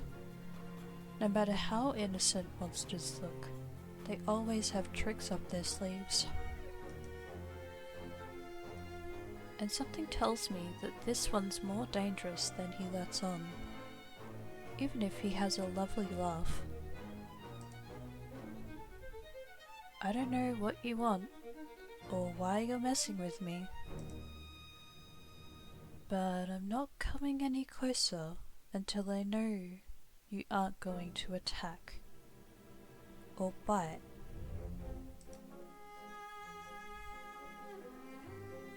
I won't bite hard unless you beg me.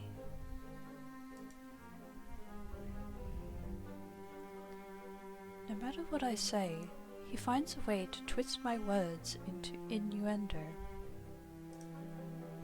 Even when I'm silent, he goes on as though we're having a conversation, not a standoff. Do you like dancing? There's a travelling troupe performing in Hightown today. Their lutist is utterly exquisite.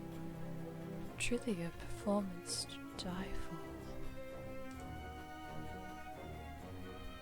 There's life in this dreadful place, if you know where to look. You sound like you know the city well. The man's gaze flickers from me to the key dangling from his finger. Naturally, This dump was little more than a miserable little smear when I first arrived. High town, low town. I know Iridia like the back of my hand. What about the cenobium? Do you know where that is? His smile vanishes. Surely you've seen it. That absurdly large tower looming over the rest. It's a little hard to miss. He must mean that spire I noticed when I first caught sight of Iridia. The cenobium's overrated. Forget about it. I can show you things those stuffy boars in the Olympic Tower couldn't even dream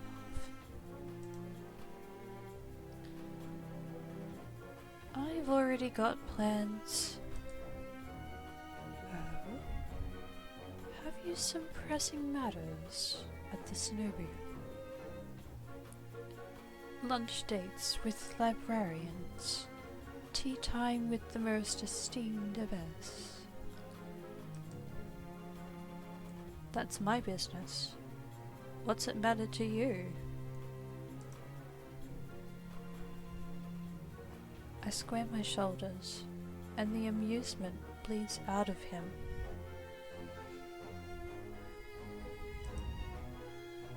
Your loss.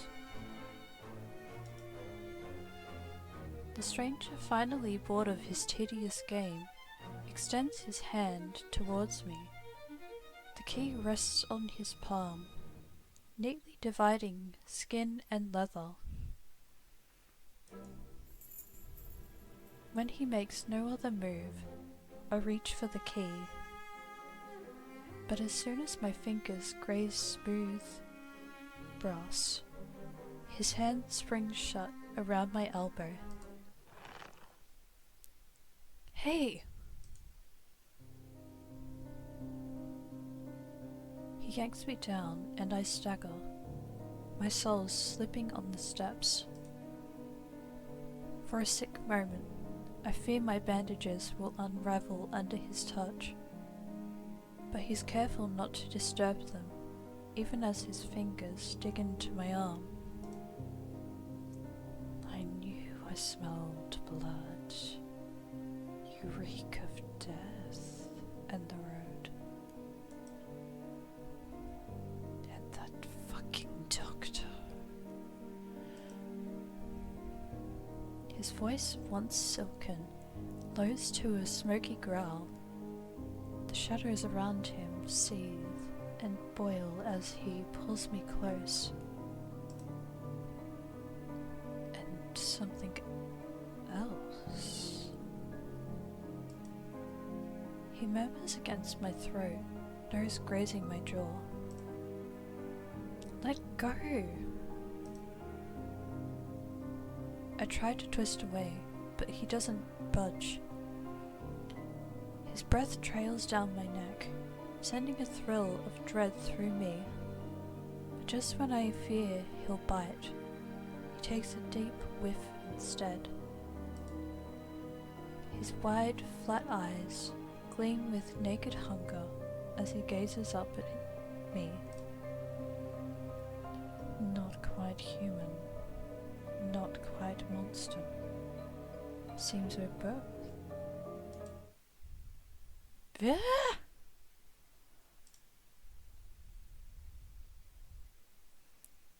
The stranger's ears flatten, and he releases me with a short breath.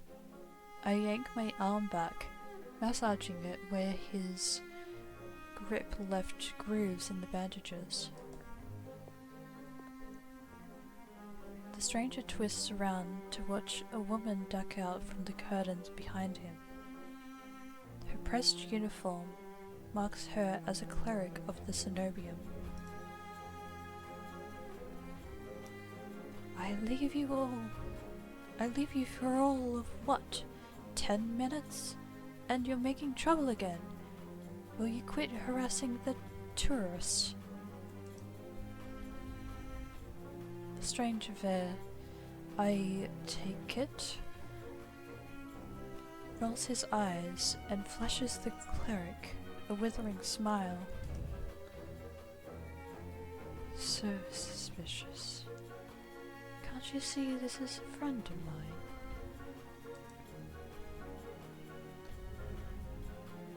A natural liar. He grins at me and his tail swishes minutely. The woman purses her lips at me, clearly unconvinced. I open my mouth to correct him,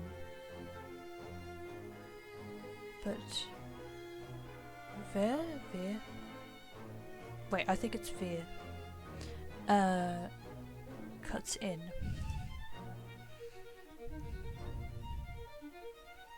I was graciously offering my dear friend some free advice. Though his voice remains light and cheerful, his expression darkens. Danger's drawn to you like a moth to a flame. It will always find you, given time. The woman clucks her tongue as though she's heard this recital 102 times. Word of advice. Don't take free advice from lazy foxes lounging in the streets. This crook would sell water to a drowning man for the sheer enjoyment of it. She shrugs off a wilting look from Veer. Oh please, any friend of yours knows it's true. Now hold still.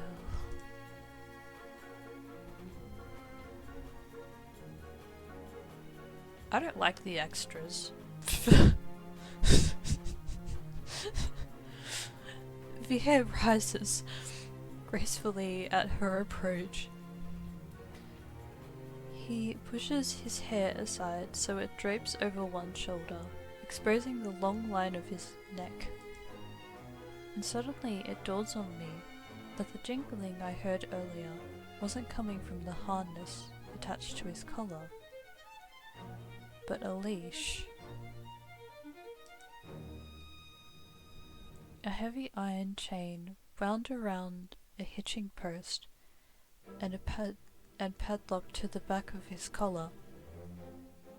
Veer posed deliberately to hide his leash from me. The woman produces a key ring from her pocket. She rifles through a dozen identical keys before selecting one and slotting it into the lock. Come on, unless your friend's tagging along on our merry little soulless hunt. They're hunting for solace inside the city? Words momentarily fail me. The woman regards me with a polite, if tight smile, before marching down the stairs. Veer lingers. He stretches his arms over his head with a yawn, and I try not to stare at the way his stomach flattens when he arches his back. Your little secret's safe with me. Try not to get yourself killed.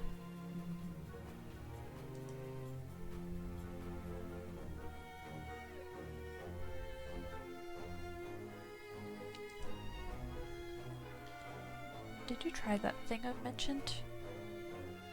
The bench, not? Oh. That the one you take 3 fingers and... Actually, don't tell me.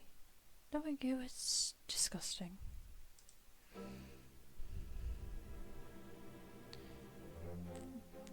Veer's airy laughter echoes down the street.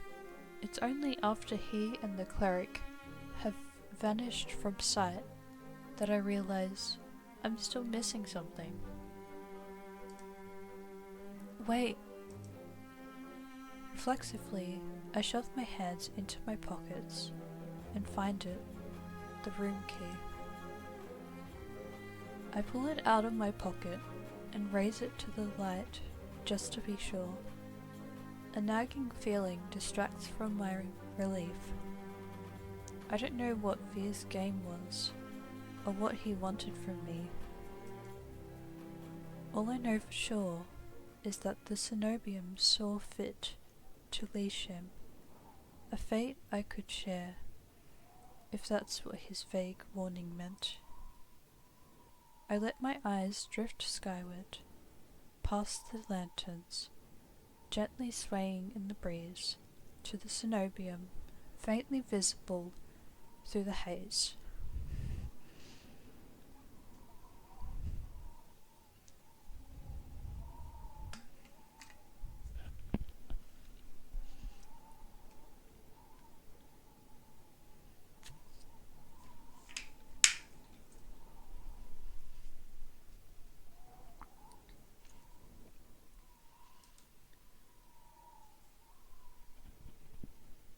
Just one glimpse is all I need, then I can put this all behind me. This time the key goes into my coin purse for safekeeping.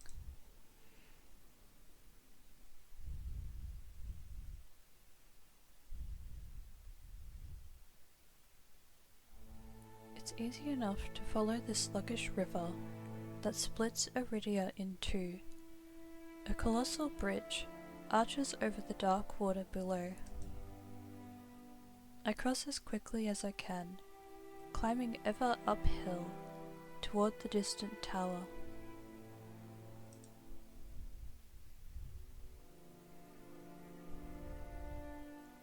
Legs aching, sweat beading on my forehead.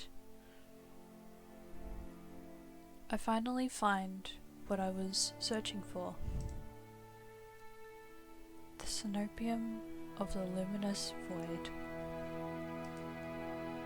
It stands at the highest point of Aridia, surrounded by cold white walls. Well-dressed people stroll down the walkways, paying no attention to the massive tower in their midst. I did say midst, just not very intentional. I'm the only one standing before the gates. I crane my neck up and up until the top of the Cenobium tower disappears into the clouds overhead. My stomach gives an uneasy lurch, though far grander than the humble shrine of my youth.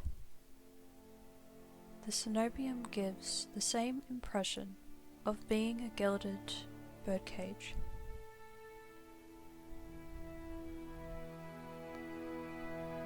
Knocking seems like a terrible idea, but I don't see any other way of making my presence known.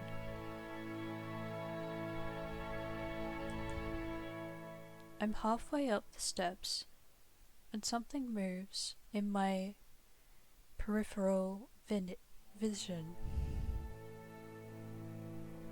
A shadowy figure crouches beneath one of the white walls. They reach out and tug on a vine, as if testing its strength. Oi! You there! The shadow vanishes as quickly as I spotted it, and a gaunt-faced man in a crisp charcoal uniform marches up the steps toward me. Another tourist. Get out of here once you're done gawking. A dismissive wave accompanies his equally dismissive words, and he turns on his heel without even waiting for an answer from me. I look back at where I saw the intruder, but there's nothing, just the leaves blowing gently in a cool breeze.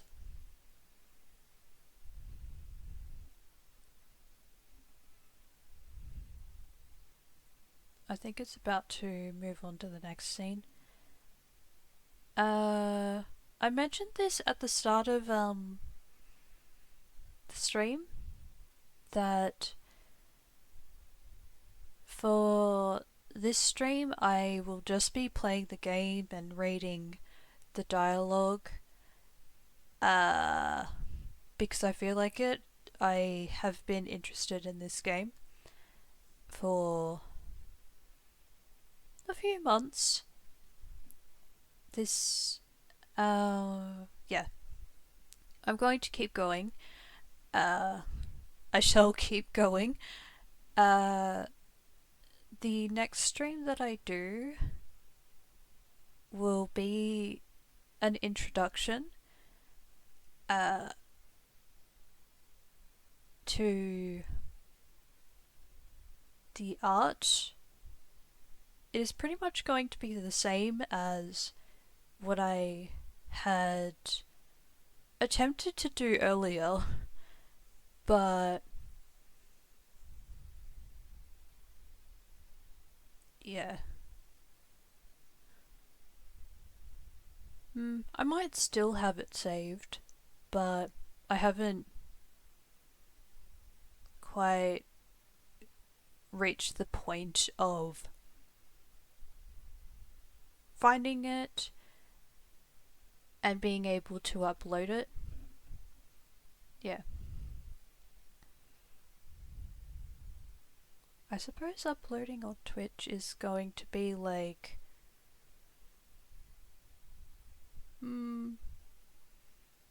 it might be the extra option for me. Yeah. Okay, well, continuing. I step away from the gates, hopelessness washing over me. Hello? A whisper so close I can feel the warm brush of breath on my skin. I instinctively jerk away, but there's no one beside me. Halfway down the staircase, I spot a woman swaying in the breeze. She's gaunt as a rail, her blouse moth-eaten. I'm unable to take my eyes off her, not because of the way she smiles a little too widely, or the way her tousled braids look unbrushed for days, but because her eyes shine a bright, vibrant, unnatural crimson. I'm both entranced and unsettled by their subtle glow. These days, you'll need a miracle to get in there. I'm unsure how to respond, and if I even should. Her gaze is uncomfortably fixed on me, heavy as lead.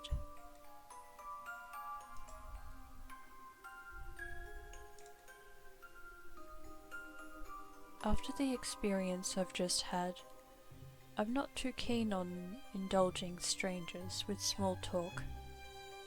Despite my silence, she maintains her unflinching stare and smile. Lucky for you, I have miracles for free. Whatever she's selling, I'm not interested. My words come out in a tired breath. No thanks.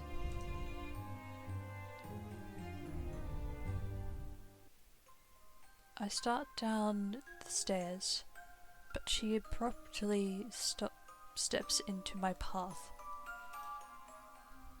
She turns her back to me, and before I can react, she slips her fingers under the lacing of her collar, stripping out of her blouse in broad daylight. What are you doing? As worn fabric unveils bare skin, My panic is smothered by cold horror. A misshapen, sunken scar carves into the woman's body. Pitted, gnarled skin snakes down her shoulders, blooming from a gaping hole in the back of her neck. A shuddering breath escapes me. Fuck.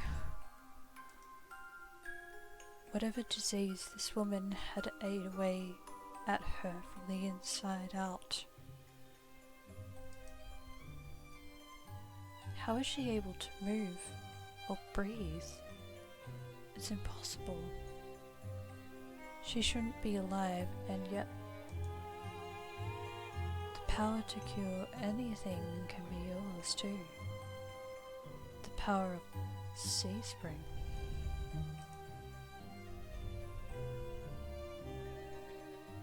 The woman slides back into her blouse and deftly laces it up. If I've caught your interest, then follow me. It's only a short walk away.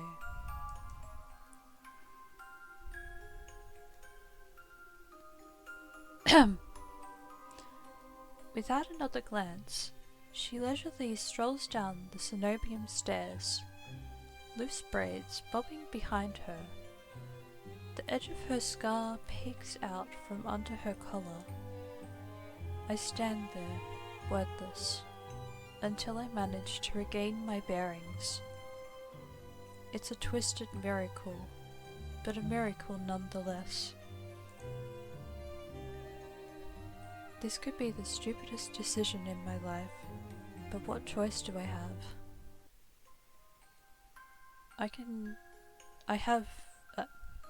I take a final look at the cenobium's shut gates, but then follow her down the steps. We descend from the higher streets, leaving behind their gilded decadence.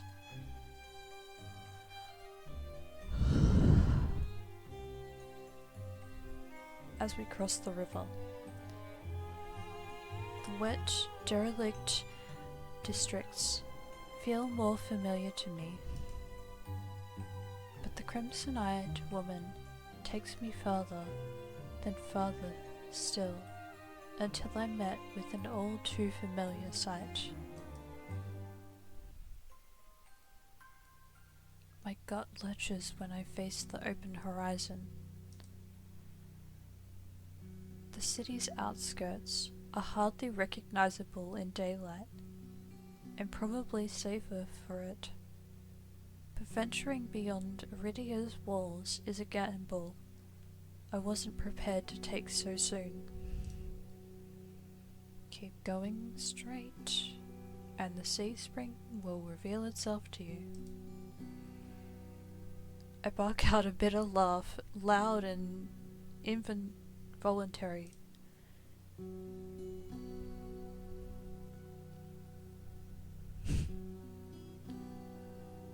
I'd rather not. Are you kidding? It's not safe out there. You're as safe inside the city as outside of it. Truthfully, the territory before you is the safest of all. What do you mean by territory? This region belongs to Eyes. Most people know him as a gang leader, but he's much more than that. I squint against the empty wastelands. Only a fool or someone with nothing to lose would leave the city. Apparently I'm both. But if this sea spring cured her, I need to see what it can do for me. I set off into the wastes. Over my shoulder, the woman calls after me. Good luck, Jean. I hope we meet again. My heart pounds with each step I take from civilization. It doesn't take me long to realize it's not the only heartbeat I hear, like a nagging thought at the back of my mind. I can sense another pulse throbbing through the earth beneath my feet. I felt this presence before, when I first stepped out of Crush's clinic, a living dread coursing underneath the city. Only this time, I'm getting closer to it. From what seems like an eternity, I force each foot forward, one step, then another, until a realization hits me. I never told the woman my name. Something pierces the horizon ahead of me. A building nestled into a tall cliffside, but so starkly out of place, it might as well be a hallucination.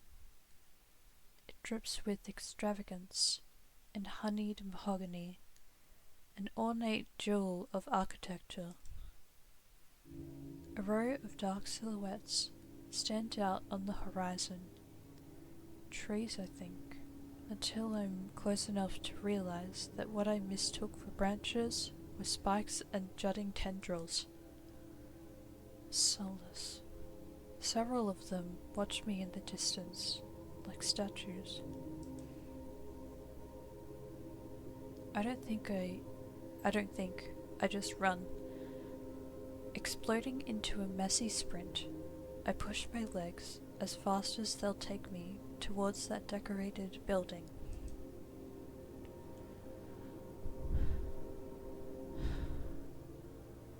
Flashes of light last night chase me, the gushes of blood and screams of death, the smell of burning flesh and sour bile. I can't go through that again. I won't. The next thing I know, I'm dashing up wooden stairs and crashing through towering double doors. Oh.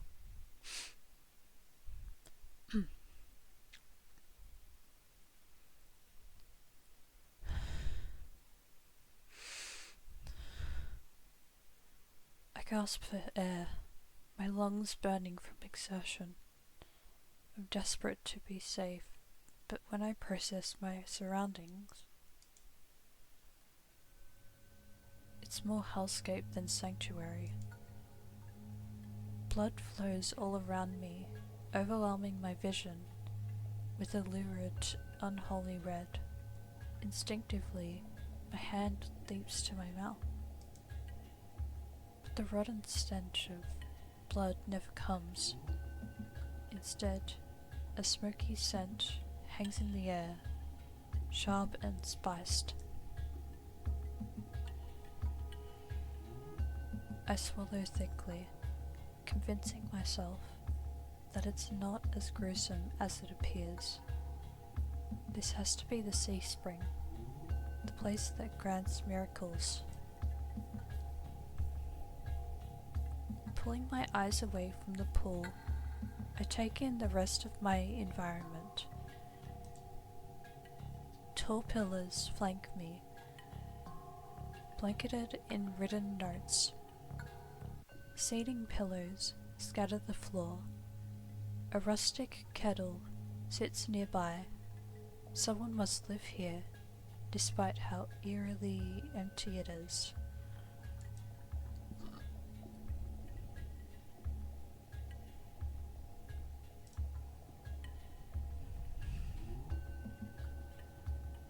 I approach the paper-covered pillars.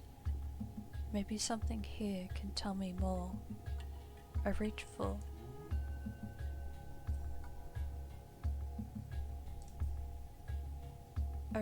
a note at the lower end. It reads, "They watch me through the mirrors. They won't stop staring.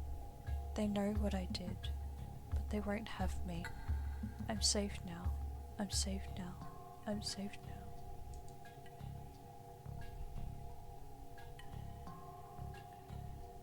If I didn't know any better, I would think that's either in a different language or it's spelt backwards.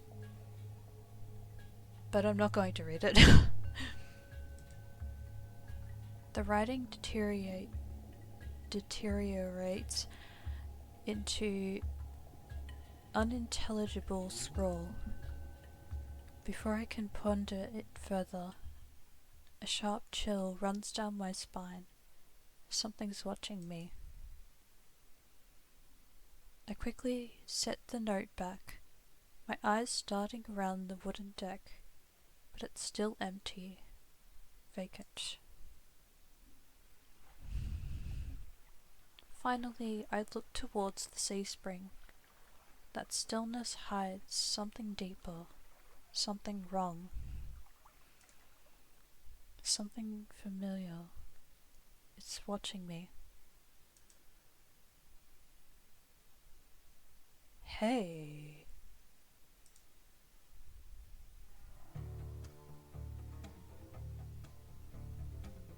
I spin around and come face to face with a pack of soulless. They chitter and growl, tendrils and spikes, flaring threateningly. All different sizes and species, but sharing one identical trait, glowing crimson eyes. I tried to back away, but my heel teeters over the sea spring. I'm cornered. Watch your step. It's deeper than it looks.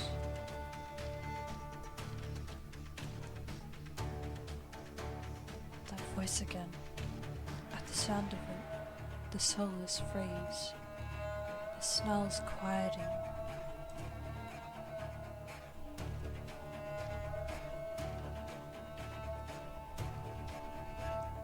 I search for the voice's source and find it above me, lounging in the rafters.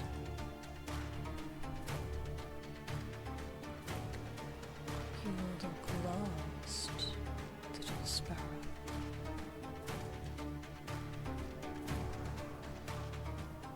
His gaze is a violent crimson, one that sears through me, leaves me feeling raw and exposed.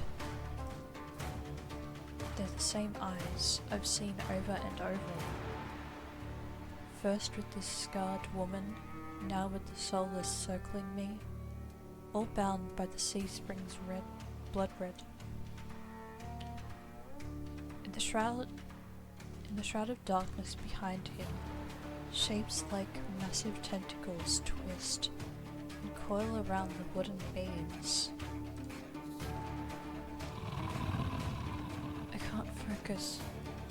The soulless's growls ring in my ears. They're not advancing, but that could change at any second.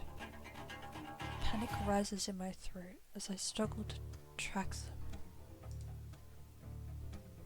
Hey. Eyes on me.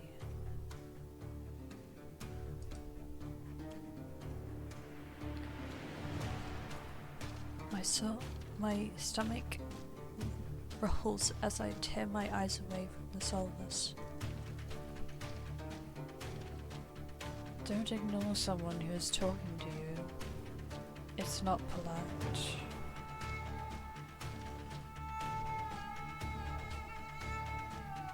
For a moment, anger knocks my fear aside. Who is this bastard? I'm distracted. I'm kind of distracted by the soulless about to maul me. Only on my command.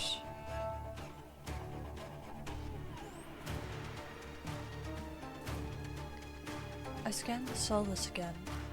They really aren't attacking, posturing more than anything else. You tamed them? Power of the sea spring.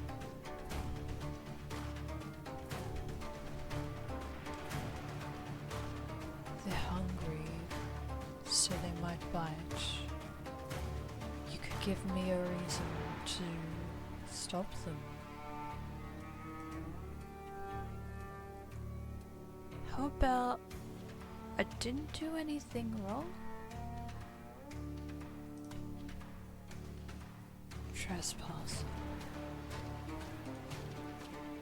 And that's punishable by death?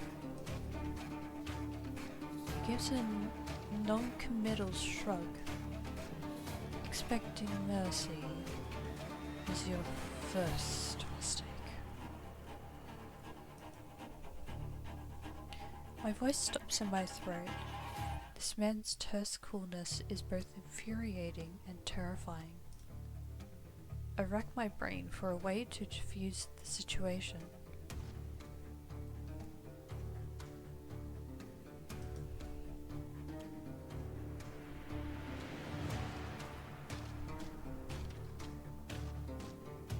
Tell me what you want. I'm not in the mood for guessing games. Your hands.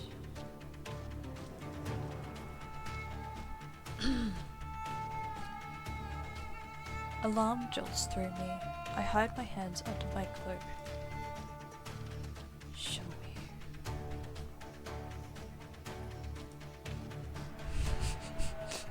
I'm not good at this. Why? Won't us twice. With a sharp huff, I reluctantly hold out my bandaged hands.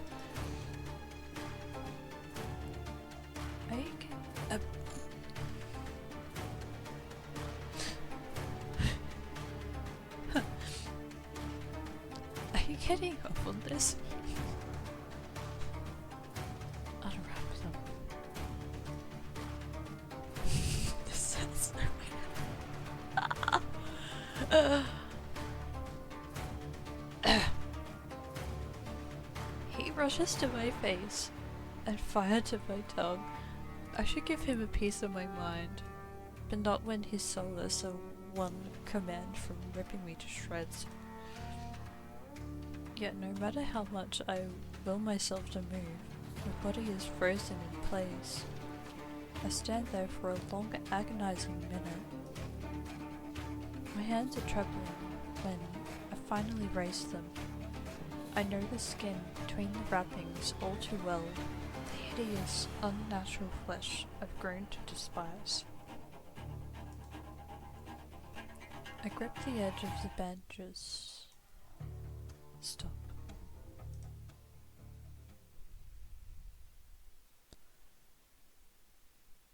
With a weary sigh, the man slides off the beam and lands with a thud that shakes the panels underfoot. He's a monster, with an imposing figure that towers over me. I couldn't tell how tall he was before, but he's huge. Illuminated by lantern light, his features are stronger, sharper. Subtle clinks of metal accompany each of his footsteps. The closer he gets to me, the faster my heart hitches. What does he want? Is he going to kill me? I step backwards and find nothing to set my foot on. I'd forgotten my back was to the sea spring. I fall, right before a warm hand catches my lower back. I'm hovering over the sea spring, the scent of smoke and leather enveloping me. Blazing crimson eyes bore into mine. Told you to watch your step. I'm too stunned to muster a response.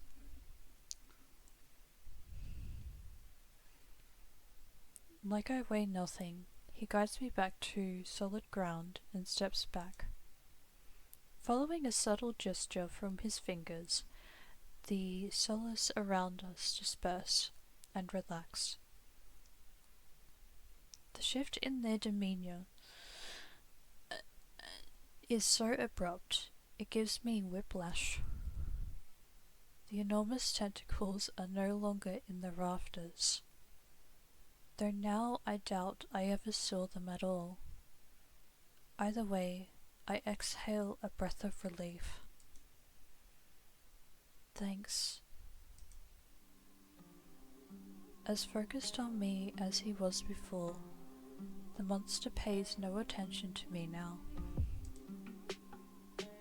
He kicks some seating pillows out of the walkways, checking the contents of the kettle with a scowl. The sudden disregard is almost insulting.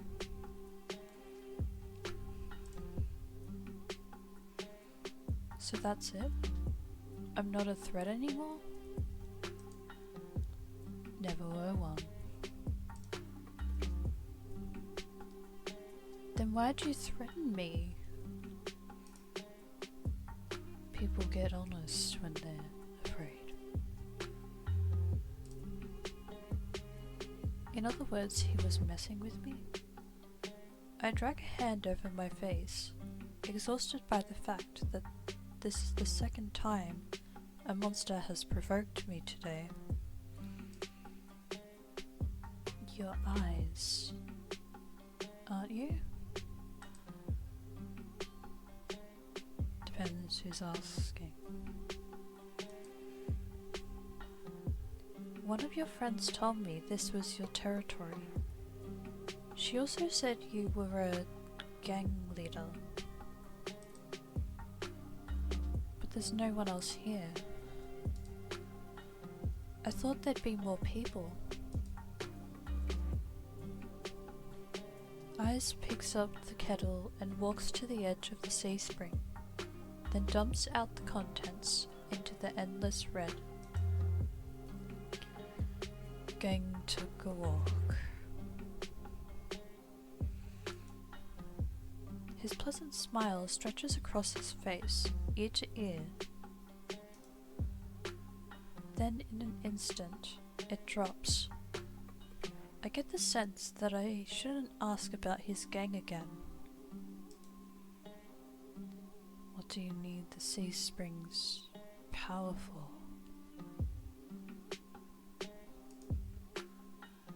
Depends. Could it cure a curse? Probably. You mean you don't know? Nope. He shakes out the empty kettle and starts collecting stray cups, tidying up. My frustration builds. I narrow my eyes at him in a questioning glare. When he notices, he returns it with an amused smirk. Are you being irritating on purpose? Listen, Sparrow. The sea spring can cure anything. Nothing stops you from trying it yourself. What do I have to do? Drink. I have to drink from the sea spring? My eyes glide to the blood-like pool beside us. The idea of ingesting the strange liquid makes my guts churn. Is there a price? Always. Eyes taps his temple with a finger. You lose it a little bit. That's it? Might have already beat it to the punch. My humor earns me an amused, fanged grin. This is a little different. When you drink from the sea spring, you forget who you are. Your mind combines with everyone who ever drank before. Humans, monsters, soulless. One big happy family in your head. My blood runs cold. I've heard of these before. Group minds. My attendants used to tell me that my power granted people access to a higher plane of understanding, a group mind of my own making. All lies. But something tells me this is real, even if one thing doesn't add up. Your eyes are red too, but you obviously haven't forgotten who you are. Before I can finish my sentence, Eyes strides past me towards the entrance. Time's up. Let's finish this later. Wait, already? You barely told me anything! Came on a bad day. I've got somewhere to be. There are still so many questions burning on the tip of my tongue, but my frustration spills out before any of them. I was told to come here for help, but instead I got threatened and kicked out. You're joking, right? Watch your tone. I'm nice, but you don't want to ruin the host's mood. My skin prickles. The feeling of being watched washes over me again. My eyes dart back over to the sea spring. A lone ripple dances on the quiet surface. I take Eyes' advice and clamp my mouth shut. Eyes approaches a nearby solace, a lanky, dog-like one with 6 legs and a crown of tendrils. Several sets of crimson eyes adorn its sides. Its forked tail wags rapidly when Eyes squats beside it. He runs his fingers through the tendrils, scratches its chin, and pats its head. Can you pat my head? I'm kidding. A gentle smile plays across Eyes' lips. The affection he holds for the soulless is painfully clear. I dip my eyes away, my stomach fluttering at the tender sight. It's getting dark out, so this pretty girl will guide you back. Following a short whistle from Eyes' lips, it trots over to the entrance, obediently, tail swaying. I watch the soulless warily. Pretty is not a word I would use to describe it, and the idea of it protecting me sounds absurd.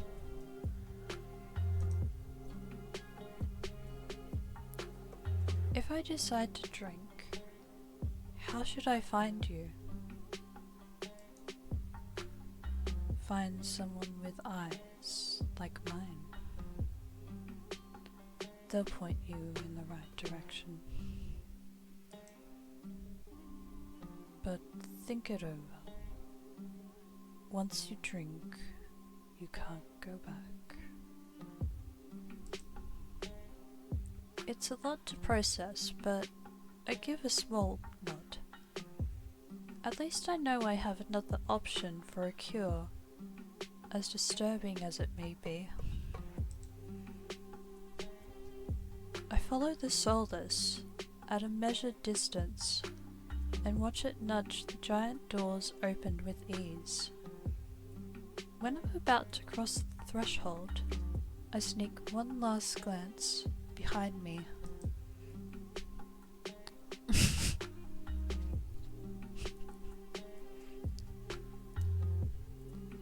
My heart skips when I meet eyes.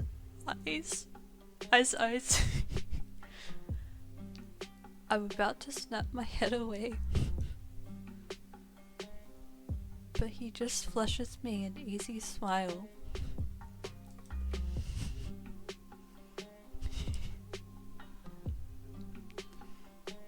Till next time, Sparrow. I'll buy you a drink for scaring you. I don't trust myself to do anything, but respond with another curt nod. Oh gosh. I gotta drink water. Just a moment.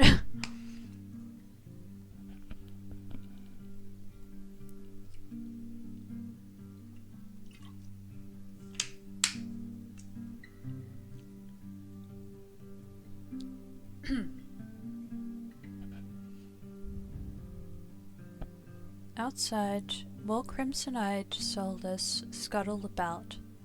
It's hard to believe it's the same threatening pack from before. They chase each other in circles, roll around in the bog's mud. They pay no attention to me as the dog-like one escorts me away. It's an uneventful trip. Sometimes the soulless looks over its shoulder at me to make sure I'm still following.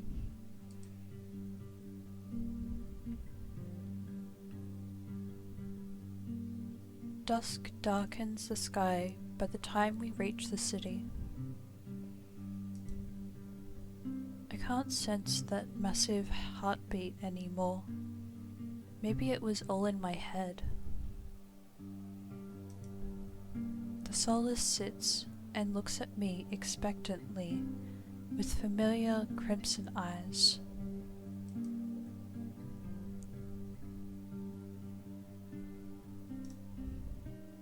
I'm too nervous to do anything but give it a wave. It seems to do the trick. The soulless spins around and scampers back in the direction we came, vanishing into the darkness. It's barely my first day in Iridia, and I've already encountered so many things I thought were impossible. Tamed soulless being one of them. My head spins. Maybe I should call it a day.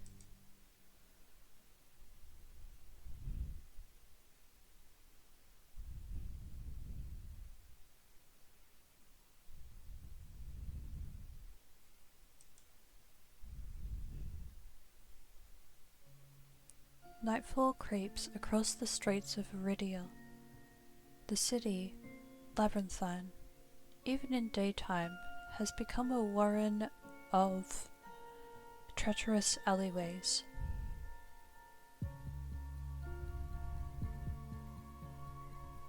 The streets are completely deserted. If I hadn't been here earlier, I would have thought this part of the city abandoned. I make my way through the winding streets, doing my best to keep my bearing towards the wet wick. I keep thinking of that, lol.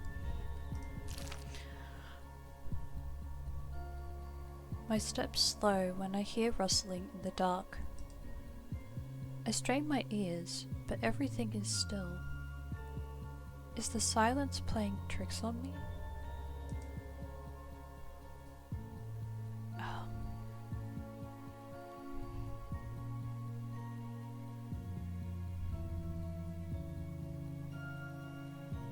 I'm imagining things. I take a breath, quelling an instinctive flicker of fear. I know my nerves are shot, but if I give in to paranoia and start running, I'll just get lost. Measuring my breaths in steps, I forge ahead. Though I keep my eyes sharp and listen intently, there's only the sound of my own footsteps.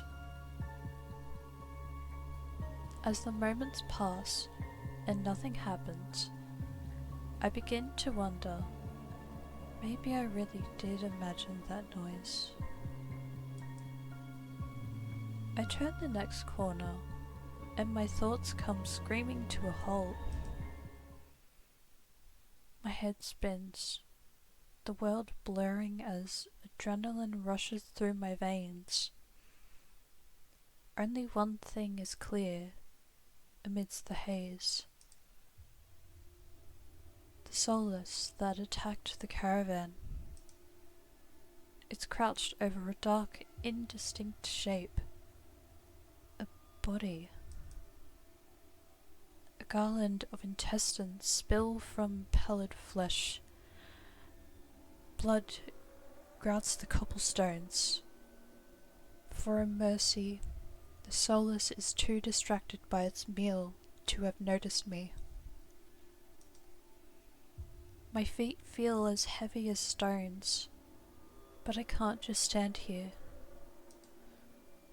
holding my breath. I take a step backwards. When the wet, slurping sounds don't abate, I take another, then another. Then a shard of glass crunches under my heel. The world seems to slow to a crawl as the soulless raises its head, blood dripping from its tendrils. Every single one of its bulging eyes fixed unblinkingly on me. It's really here. It's come back for me. Run! I'm off like a shot, running for my life through the darkened streets. Behind me, a piercing bay splits the silence, and heavy footfalls pound after me. My heart thunders in my chest. I take turns at random, trying to lose it in the maze of streets, but I can't seem to shake it. I can hear its breathing now, a wet, fluttering rasp, growing closer and closer. The same claws that severed my arm swipe out. I duck, saved by pure reflex, and skid around a corner. I take 3 running strides before the bottom drops out of my stomach. A wall twice as high as me bars my way, a dead end. When I turn around, the soulless looms in the entry to the alleyway. It's no longer running. It doesn't have to. As it prowls closer, my thoughts race. Some of the buildings lining the streets are lit. There must be people inside. It's a long shot, but... Try the nearest door. I whirl, grabbing at the handle of the closest door. It turns completely, the hinges creak as I push, and I feel a flash of hope, before a weight hits the door from the other side, and it slams shut. The click of the lock, turning is grimly final. In this wretched world, few people will stick their neck out to help their own flesh and blood, never mind a stranger. The soulless gives a rasping hiss. It's the only warning I get before it lunges for me with a flash of claws. I hurl myself to the side, but the slick cobblestones betray me. I fall, sprawling over the rough stone. As the soulless looms over me, I scramble away from it until my back hits the wall. There's nowhere left to go. It descends on me for the kill. But the impact never comes.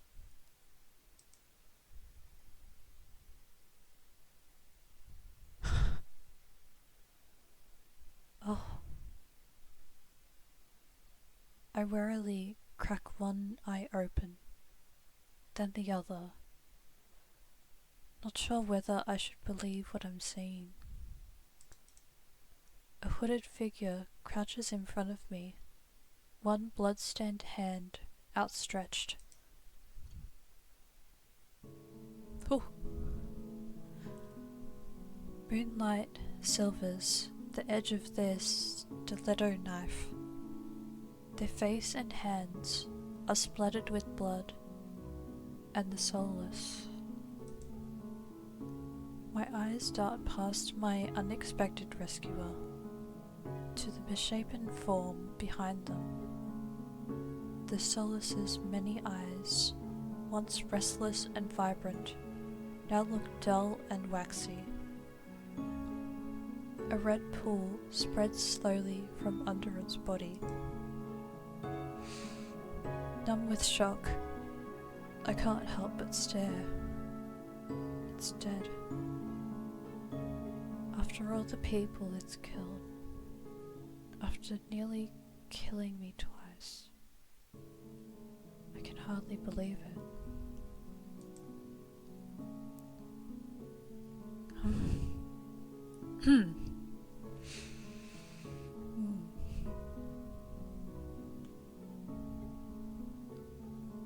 Well, I gingerly take the offered hand.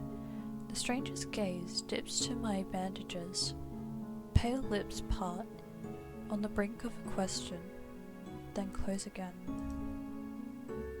With a strength belying their slight frame, they pull me to my feet. Something about them is strange, unlike any human or monster I've ever met. I can't quite place my finger on why. As soon as I'm on my own 2 feet again, they pull away from me and start wiping the blood from their face and hands.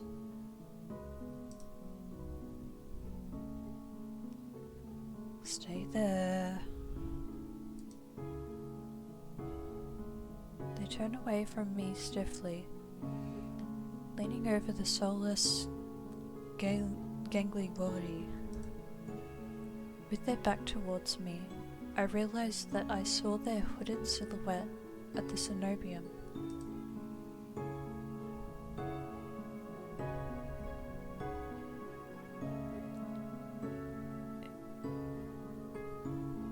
You saved me.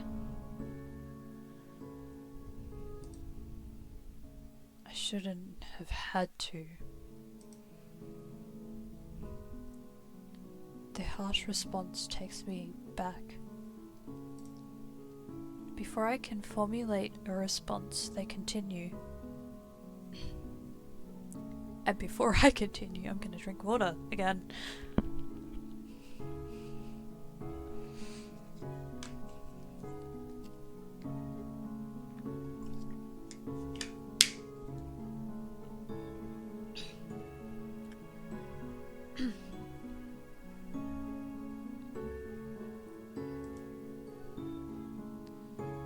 What are you thinking? Traveling alone at night.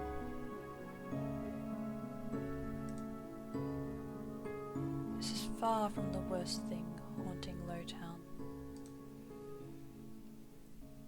I can't make heads or tails of them.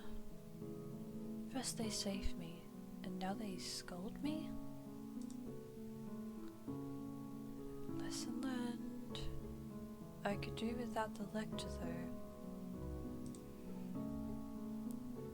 To my surprise, they break eye contact. Their attention glides back to the soulless corpse. They examine it with an inscrutable expression. I clear my throat to fill the silence. I'm Jean. Min. Suddenly Min tenses. Their blade flashes as they drive it into the back of the Soulless's neck. The Soulless thrashes once, letting out a rattling hiss as the air leaves its lungs. Min leans on the blade, driving it deeper and deeper until there's a sickening crunch, and the creature goes limp. My heart thuds in my chest. It must have been clinging to life by a thread. Min straightens up, withdrawing their blade in a single smooth motion. Better to put wretched things like this out of their misery. They calmly clean the blood from their knife. I swallow, my eyes still glued to the cooling corpse. Why is the Soulless inside the city? Mint looks at me, eyes searching, before realization dawns. You're new here. There's no walls around the city. Soulless come and go as they please, until someone is contracted to stop them. The Cenobium's patrols don't bother to protect Lowtown. Not anymore. Let me guess, you're not a fan of the Cenobium. I wouldn't go that far.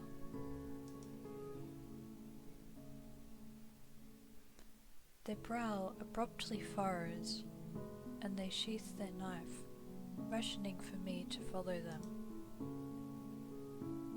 It's not safe here. The vultures can smell death. I'm not quite sure what they mean, but I don't want to stay lost in this city. I trail behind them as they stride down the street. If it's dangerous, then why are you helping me? I came for the bounty on that Soulless, and you were in the way. Not killing you isn't the same as helping you. Don't count on being so lucky again, or you'll be dead by sunrise.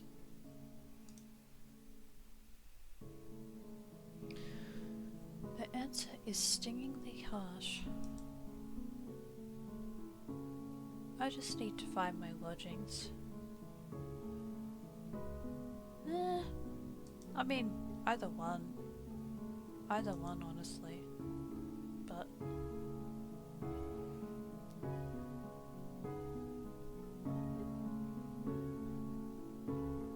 if you're gonna be a tsundere, I'm gonna be a tsundere. You know what? Fine. Oh, okay. Fed up. I don't bother holding back anymore. Fine. I don't know why you dive in out of nowhere to kill some dangerous Soulless. Then be rude to the person you helped, but go right ahead.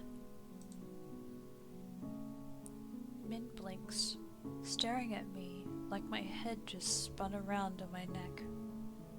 They open their mouth, then close it. Looking uncertain, I forge onward, gathering steam. How was I supposed to know there'd be dangerous soulless hunting in the streets? You don't have to be an asshole about it. You're not quite as spineless as you look.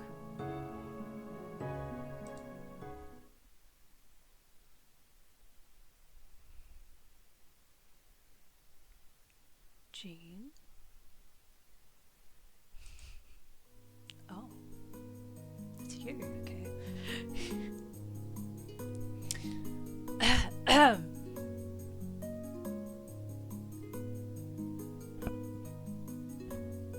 I turn, surprised by the voice. Crush walks down the street towards us. His white and gold clothing is pristine, despite the grime of the city. Hello, Min. I see that solace was your work.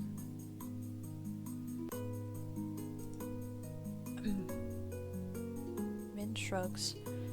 There's a familiarity to the way they regard each other.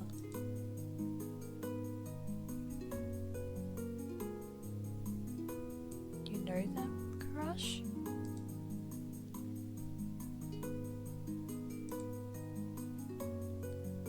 Min is a freelancer who has done a few errands for me. They are quite reliable.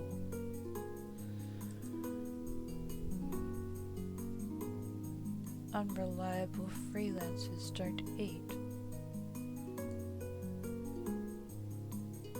Jean needs to get back to wherever they're staying before they wander into the jaws of another soulless.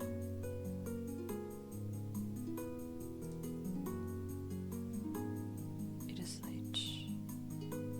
Were you able to find a place, Jean? I am staying at the Wetwick. Both their faces fall. I see. Would you like a guide? It might be preferable to wandering around alleyways. That would be nice. Min clicks their tongue and sighs, sounding mightily put out. Going to the Amaryllis district, that gaudy cesspit. Come this way. Despite Min's clear distaste, when Karash leads me down the street, they keep pace with us.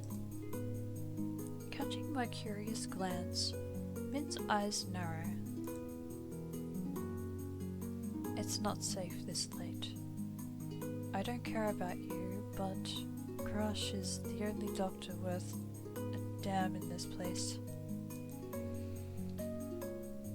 Are you like this with everyone? The deadpan look Min gives me is answer enough. I catch Crush hiding a slight smile. I suppress a sigh and resign myself to having a grumpy shadow all the way back to the Wetwick.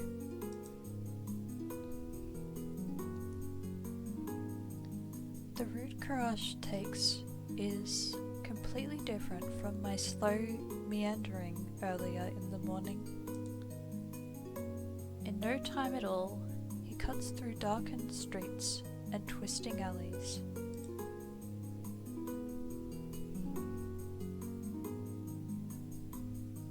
It seems like half the city has poured into the Amaryllis district's colourful streets. Laughter, clinking glasses, and music assault my ears from every direction. Yet the most noise still comes from the Wetwick. Its doors hang wide open, lanterns lit.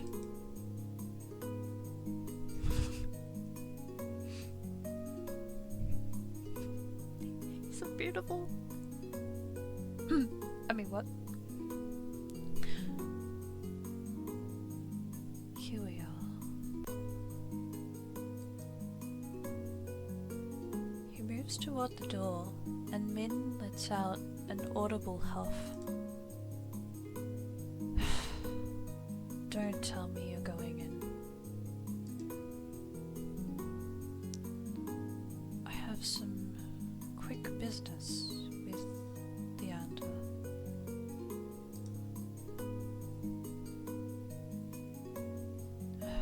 Fine. He still owes me for yesterday's work. They drag their feet, reluctantly trailing me into the tavern.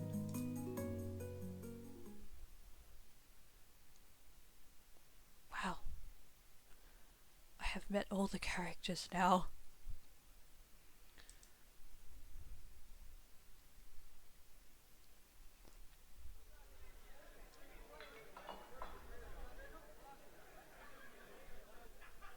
As soon as the doors open, a wave of sticky heat rolls over me.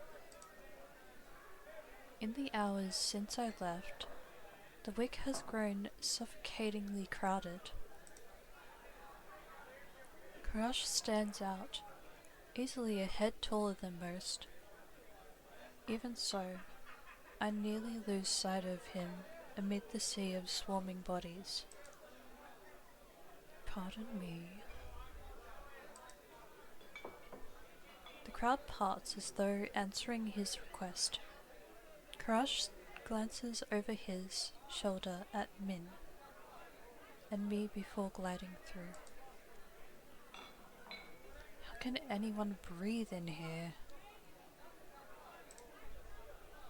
Min follows Crush at a clipped pace.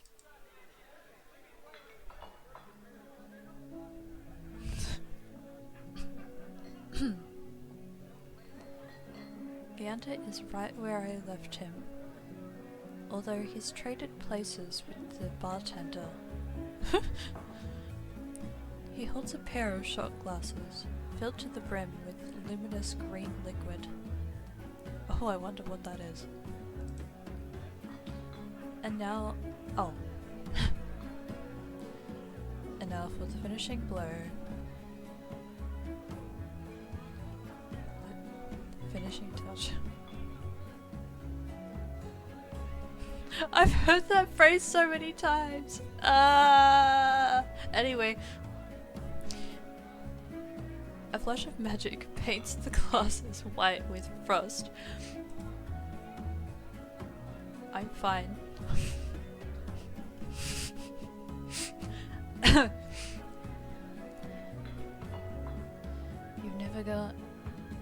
You're never gonna guess what's in these. Leander slides the glasses across the bar, and I get my third and fourth shocks?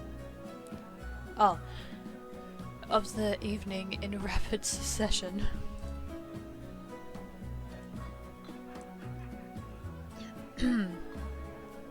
Ice leans against the bar, an elbow propped up on the counter. He catches the glasses and lifts one to the light before turning it upside down. The contents, magically congealed, stay firmly in place.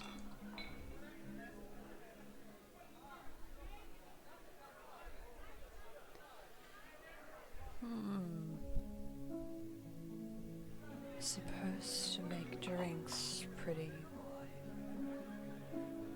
Don't tell me you wasted already.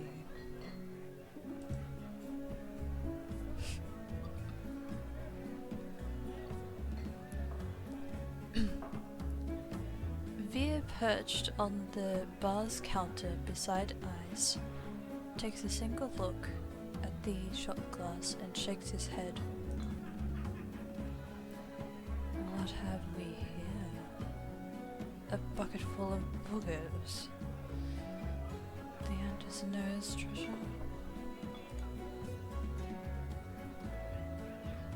You've eaten worse. Bear's lips twitch and his ears flatten when Eyes offers him a glass. He turns his cheek with a sniff, and Eyes just snickers. Coward.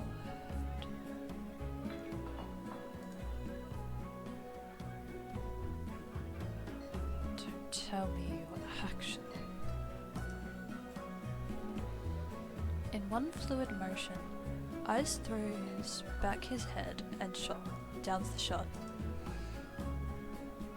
Drinking that. A dark look crosses Eyes' face. It's chewy.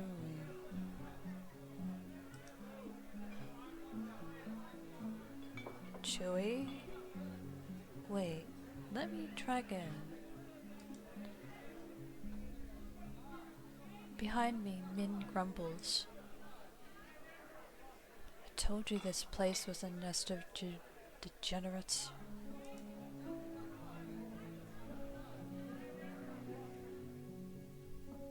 If it isn't Crush and Min. At the sound of Leander's voice, Min's pale eyes grow wide. They look ready to bolt until Crush sets a hand on their shoulder. I promise this won't take long. Min's eyes start from Crush's hand to his face, then soften. Fine. You first. While they step forward, I linger behind, struck by a sudden revelation. All of the people I've met today know each other.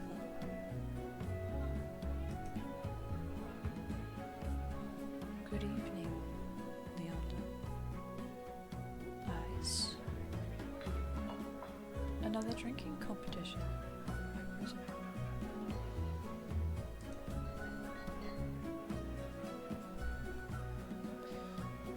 Oh, is it evening already? Could have sworn it was earlier.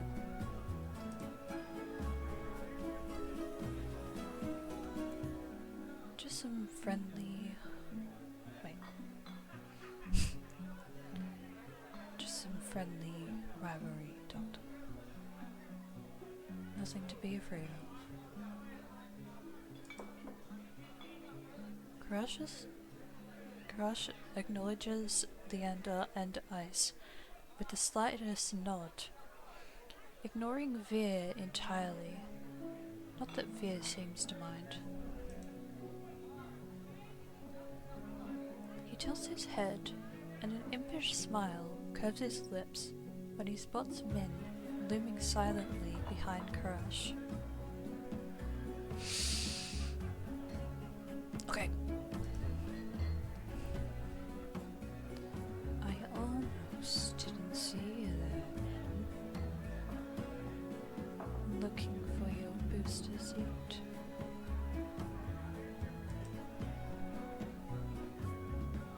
I seem to be doing a little better than earlier. Min pushes back their hood. They level Veer with a cool look. I thought Ice wasn't allowed to bring his pets in here.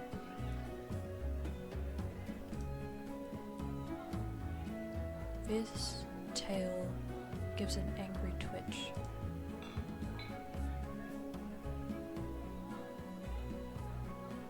At the first sign of an impending fight, Leander vaults clear over the counter. He slides in between Ice and Crush. Now, let's try and keep the peace. It's not every day the esteemed doctor takes us up on a drink. His arm snakes around Karash's shoulders. You are finally taking me up on that drink, right, Karash? I am afraid not. We were merely escorting Jean back to their lodgings.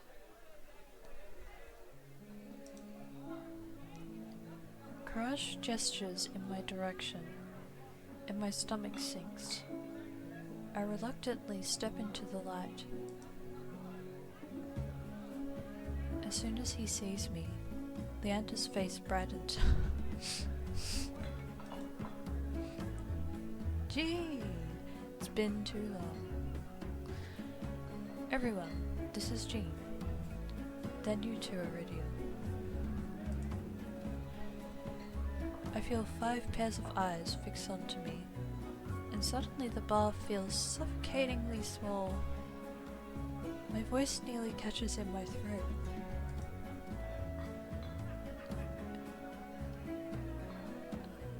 Hi again. Hi everyone. Again. Wait, you've already met everyone?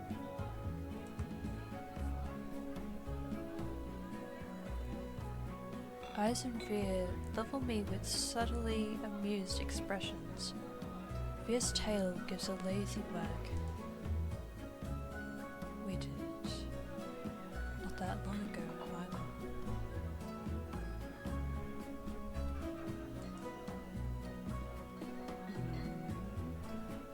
I'm starting to suspect this stalking me.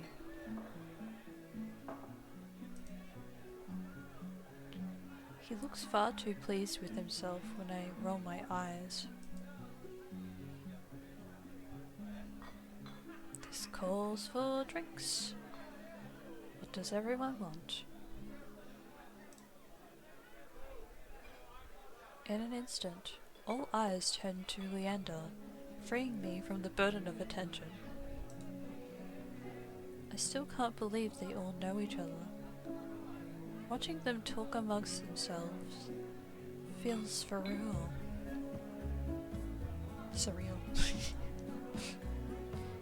But for the first time since I undertook the journey to Iridia, I feel a faint glimmer of hope. I know I was meant to meet them.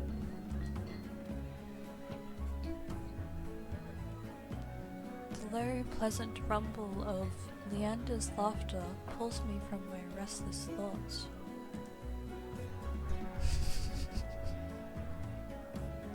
Ha! Well, colour me surprised.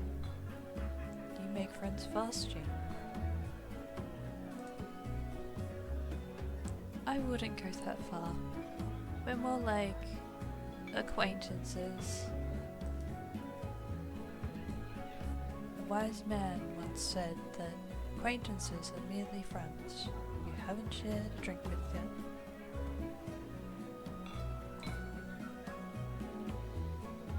A wise man? You said that here, last week. I can hear Min's lip curl with distaste from across the bar. Leander clears his throat and continues, unperturbed. Let's toast to Jean's health. Care to join in, Doctor? Crush politely declines with a wave of his hand. How about you, Min? No. Are you? No. A resounding pop pierces the din of the bar. We all turn in the direction of the noise. Veer looks almost bashful as he accepts an overflowing flute from the bartender. Poured from a bottle so old, its label has been worn blank. They serve champagne here? Since when?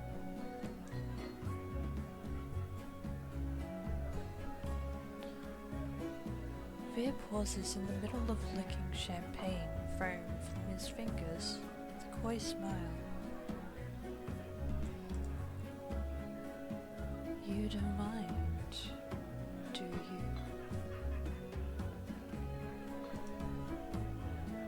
In a transformation as impressive as his magic trick, the concern on Leander's face vanishes. He laughs softly. No, be my guest. I know you've got expensive taste. Haha. Then he shoots the bartender a frantic look. Unbothered or uninterested in his company, Ice cants his head at me, a light smile on his lips. How about you, Sparrow? I did say I'd buy you a drink earlier.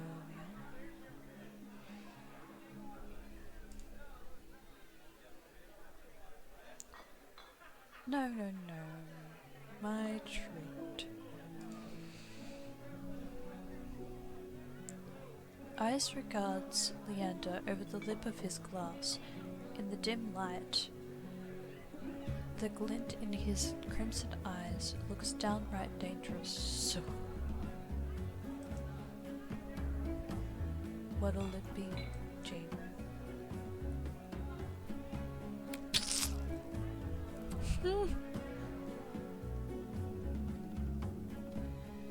Yeah, sure. I'll take that drink. I'll take you up on that drink. As long as it's not one of those green shots. Don't knock them back till you tried them. They taste better than they look. Somehow I doubt that, but I hold my tongue long enough for Leander to go behind the bar. He's lying, isn't he? When I glance at Eyes, he only shrugs. Like I said, they were chewy. Probably poisoned, too.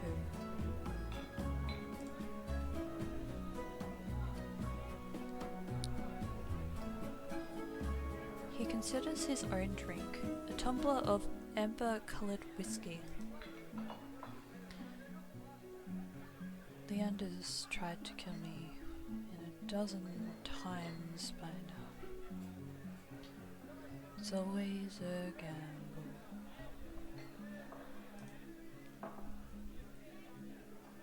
Veer clicks his tongue in disapproval. When he finally looks my way, it's with a half-lidded gaze, softened by his third glass of champagne. Oof. Where are you? I wouldn't let Leander put anything in my mouth. He fans his fingers over his chest, voice dripping with fake reverence. The Wetwick is one of the finest drinking establishments in all of Meridian. While you're here, you may as well partake of the signature watered-down drinks and stale nut leather.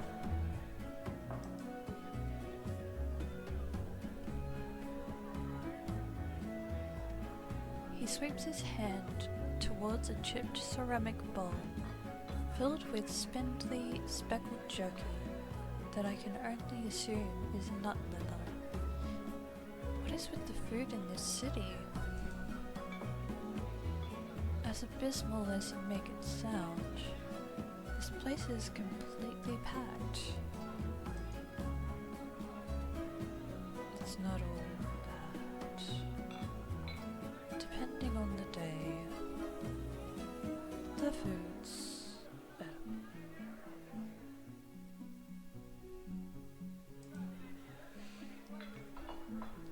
Ice takes a measured sip of his drink. Gotta stick around for the real attractions, though.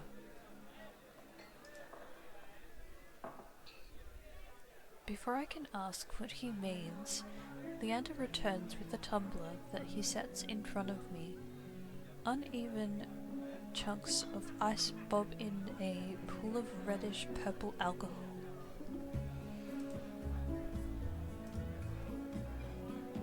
I eye the drink suspiciously. It better not be another disgusting concoction of Leander's.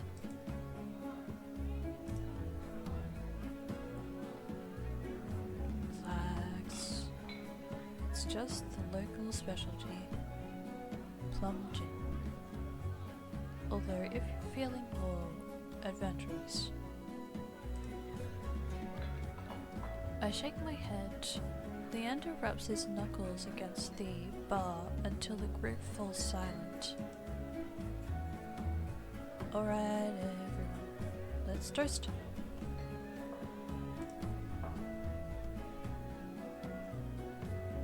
May Jean stay in Oridia, be full of bright adventures and discoveries. Cheers. Leander, Ice, and Veer raise their glasses in unison. Min only crosses their arms, and Crush watches with polite indifference. I tip back my drink. The plum gin is eye-wateringly strong. Despite a sharp medicinal edge, it goes down smoothly. One sip softens the edges of my vision. The next fades the din of the crowded bar into a low, persistent murmur. I find myself unwinding for what feels like the first time in years.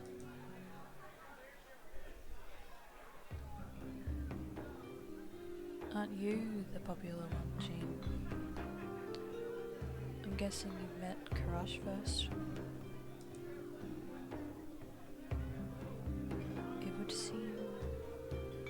It would be more accurate to say I found that.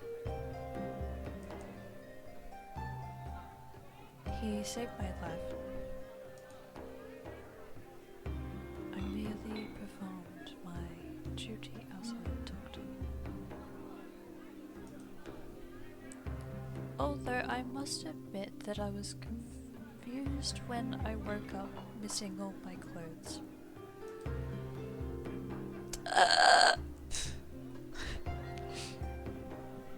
The hunter makes a choked noise. Somewhere behind him, Min sighs. It's not what you think. Jean was in grave condition. I could hardly treat such injuries through tattered clothes. Clothes?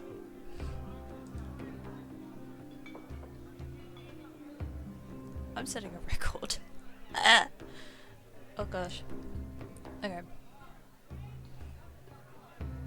The silence that follows stretches uncomfortably long. I look away, unable to face Karash's disappointment, and catch Veer snickering behind his hand. That's my cue to change the topic. Karash isn't the only one who saved me today. Don't you listen? I didn't save you. You were simply there. That's Min for you.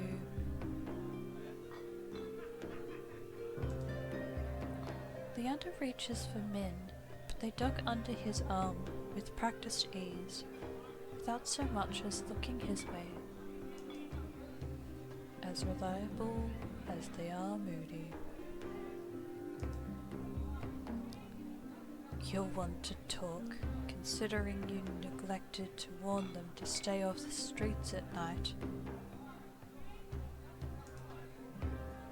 Oh, I might have gotten a little distracted.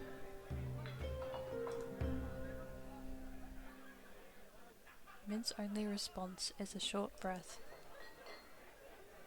At any rate, I never got a chance to thank you, Min. Don't. The less soul is alive, the better. For a heartbeat, Min's eyes flick towards eyes, and their lips twist.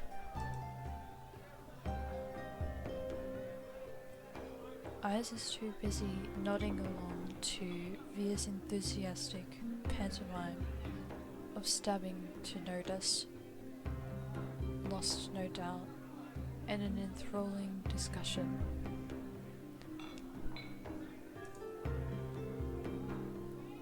I've had enough of this hellhole. Let's go.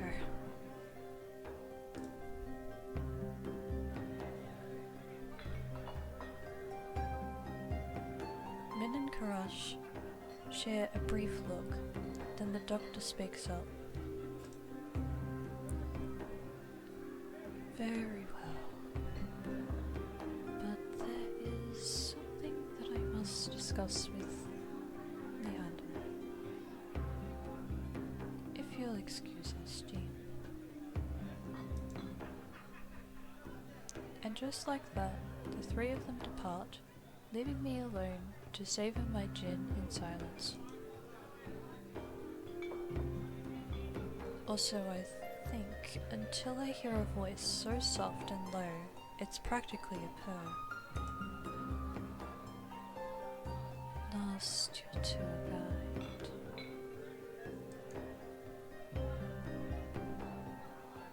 I turn to find crimson and pink eyes trained on me.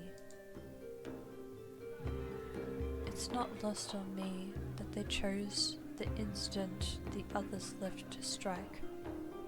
Just my luck. I had to be abandoned with the two most irritating people I met all day. Monsters or not, there's no telling what I'll do if either of them push me again. Don't tell me. Leander already snuck off to get his notes slaughtered out back.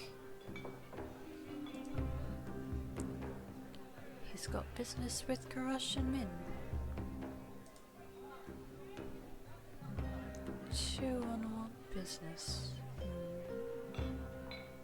Isn't he lucky? I can't tell if it's the champagne or the company, but Via has grown noticeably more relaxed.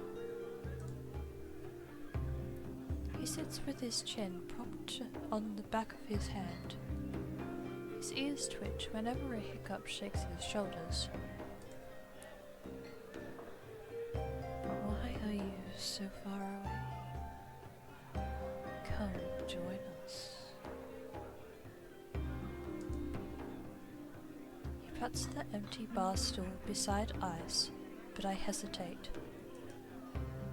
The smile Via wears is sweet and distinctly sly, and with drinks in the mix, I dread how he and Ice will mess with me next. We don't bite. I'm not sure about that. Just hours ago, he tried to rob me, and you threatened me. Me steal? Surely you must be mistaken.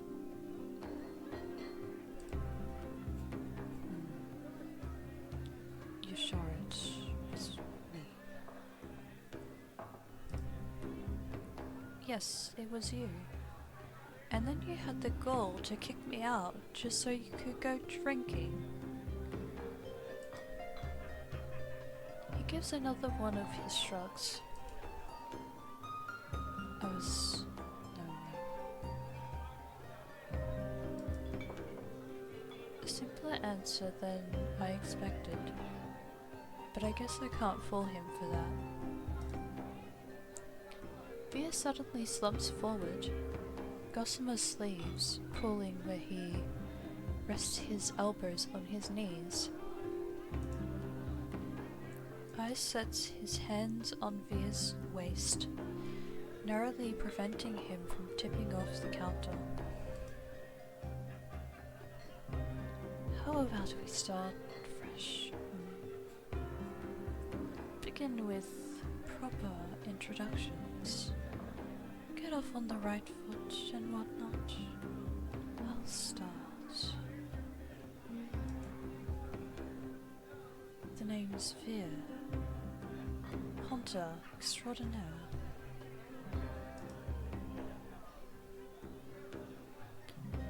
Via's right hand flutters to his chest, and he bows his head, flinching when hair falls into his eyes.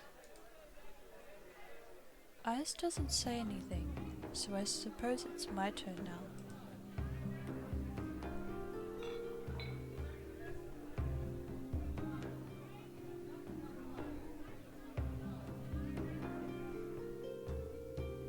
It's Jean. Via considers me for a long moment, his tail idly swaying behind him. Then he knocks back the rest of his champagne. It's a pleasure to finally meet you, G. He says my name slowly and deliberately, savoring every syllable. A tingle jumps down my spine. I quickly turn my gaze away.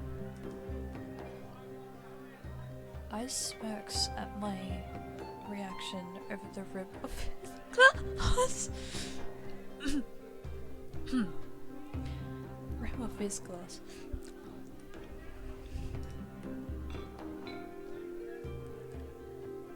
Is something funny?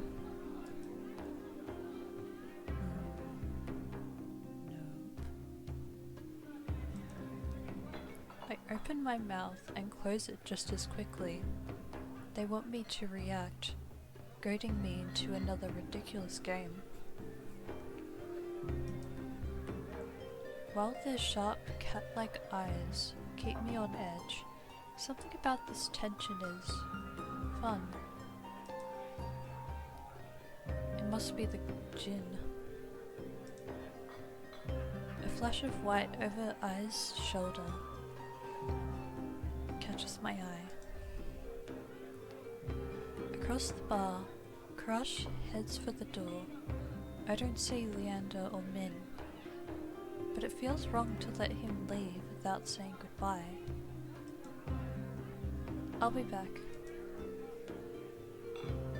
Via hums and wags his fingers at me as I leave. I slip through the crowd, careful not to touch anyone, but just as I'm nearing Crush,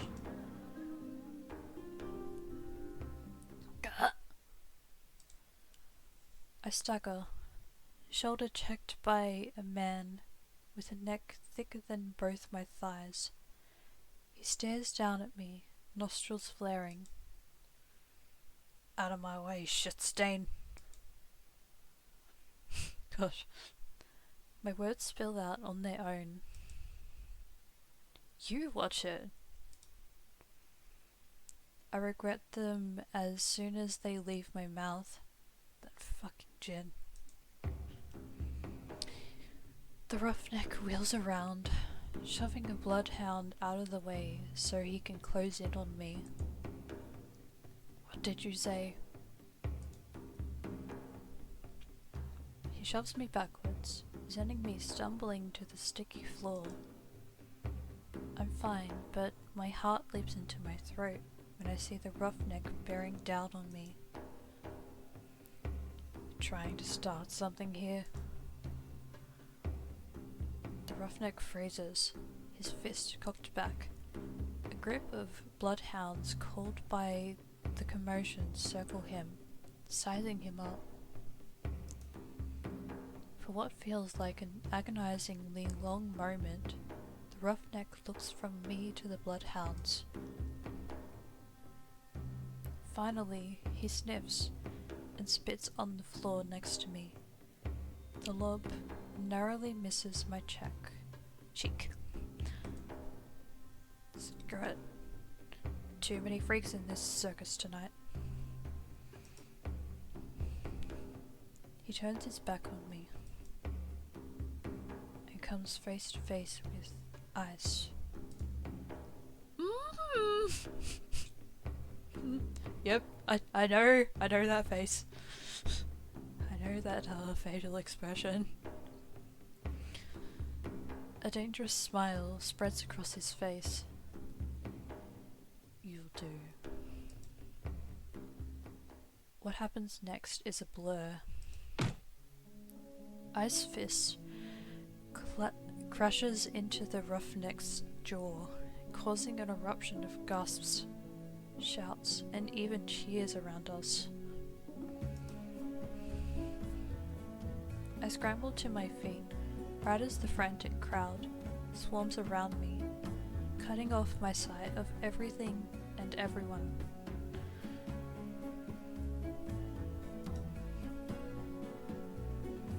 Through the ruckus, I hear Leander shouting. Hey, Ice, take it outside. Ignore them, everyone. Look, drinks are on me.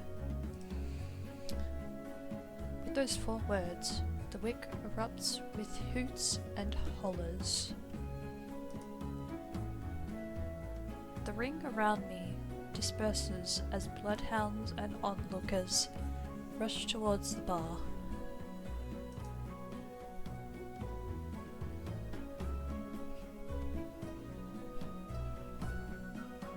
Through the thinning crowd, I catch glimpses of familiar faces. Ice vanishes out the back, dragging the roughneck behind him. Crush lingers near the door, searching. I suspect for any wounded before he departs. Oh, yeah. Mint draws their hood up tight as they slip out a side door, while Veer leans over the counter to swipe a glass of wine from behind the bar. And Leander, seated at the opposite end of the bar, gestures dramatically and apologetically at the bartender. In the space of a heartbeat, I realize that there's no telling when or if I'll see any of them ever again.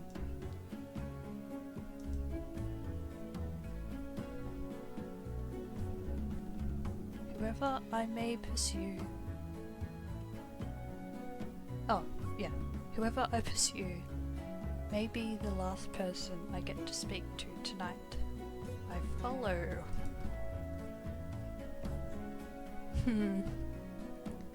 Well, this is where it gets interesting. I'm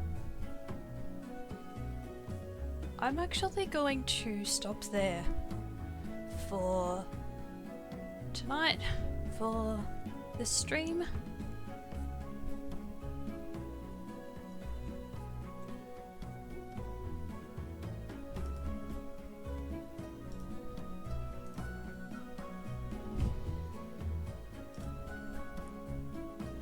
Well, thank you for joining and watching this stream.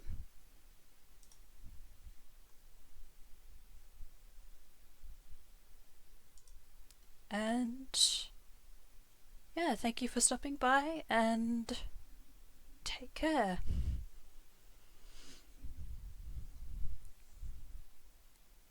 Bye!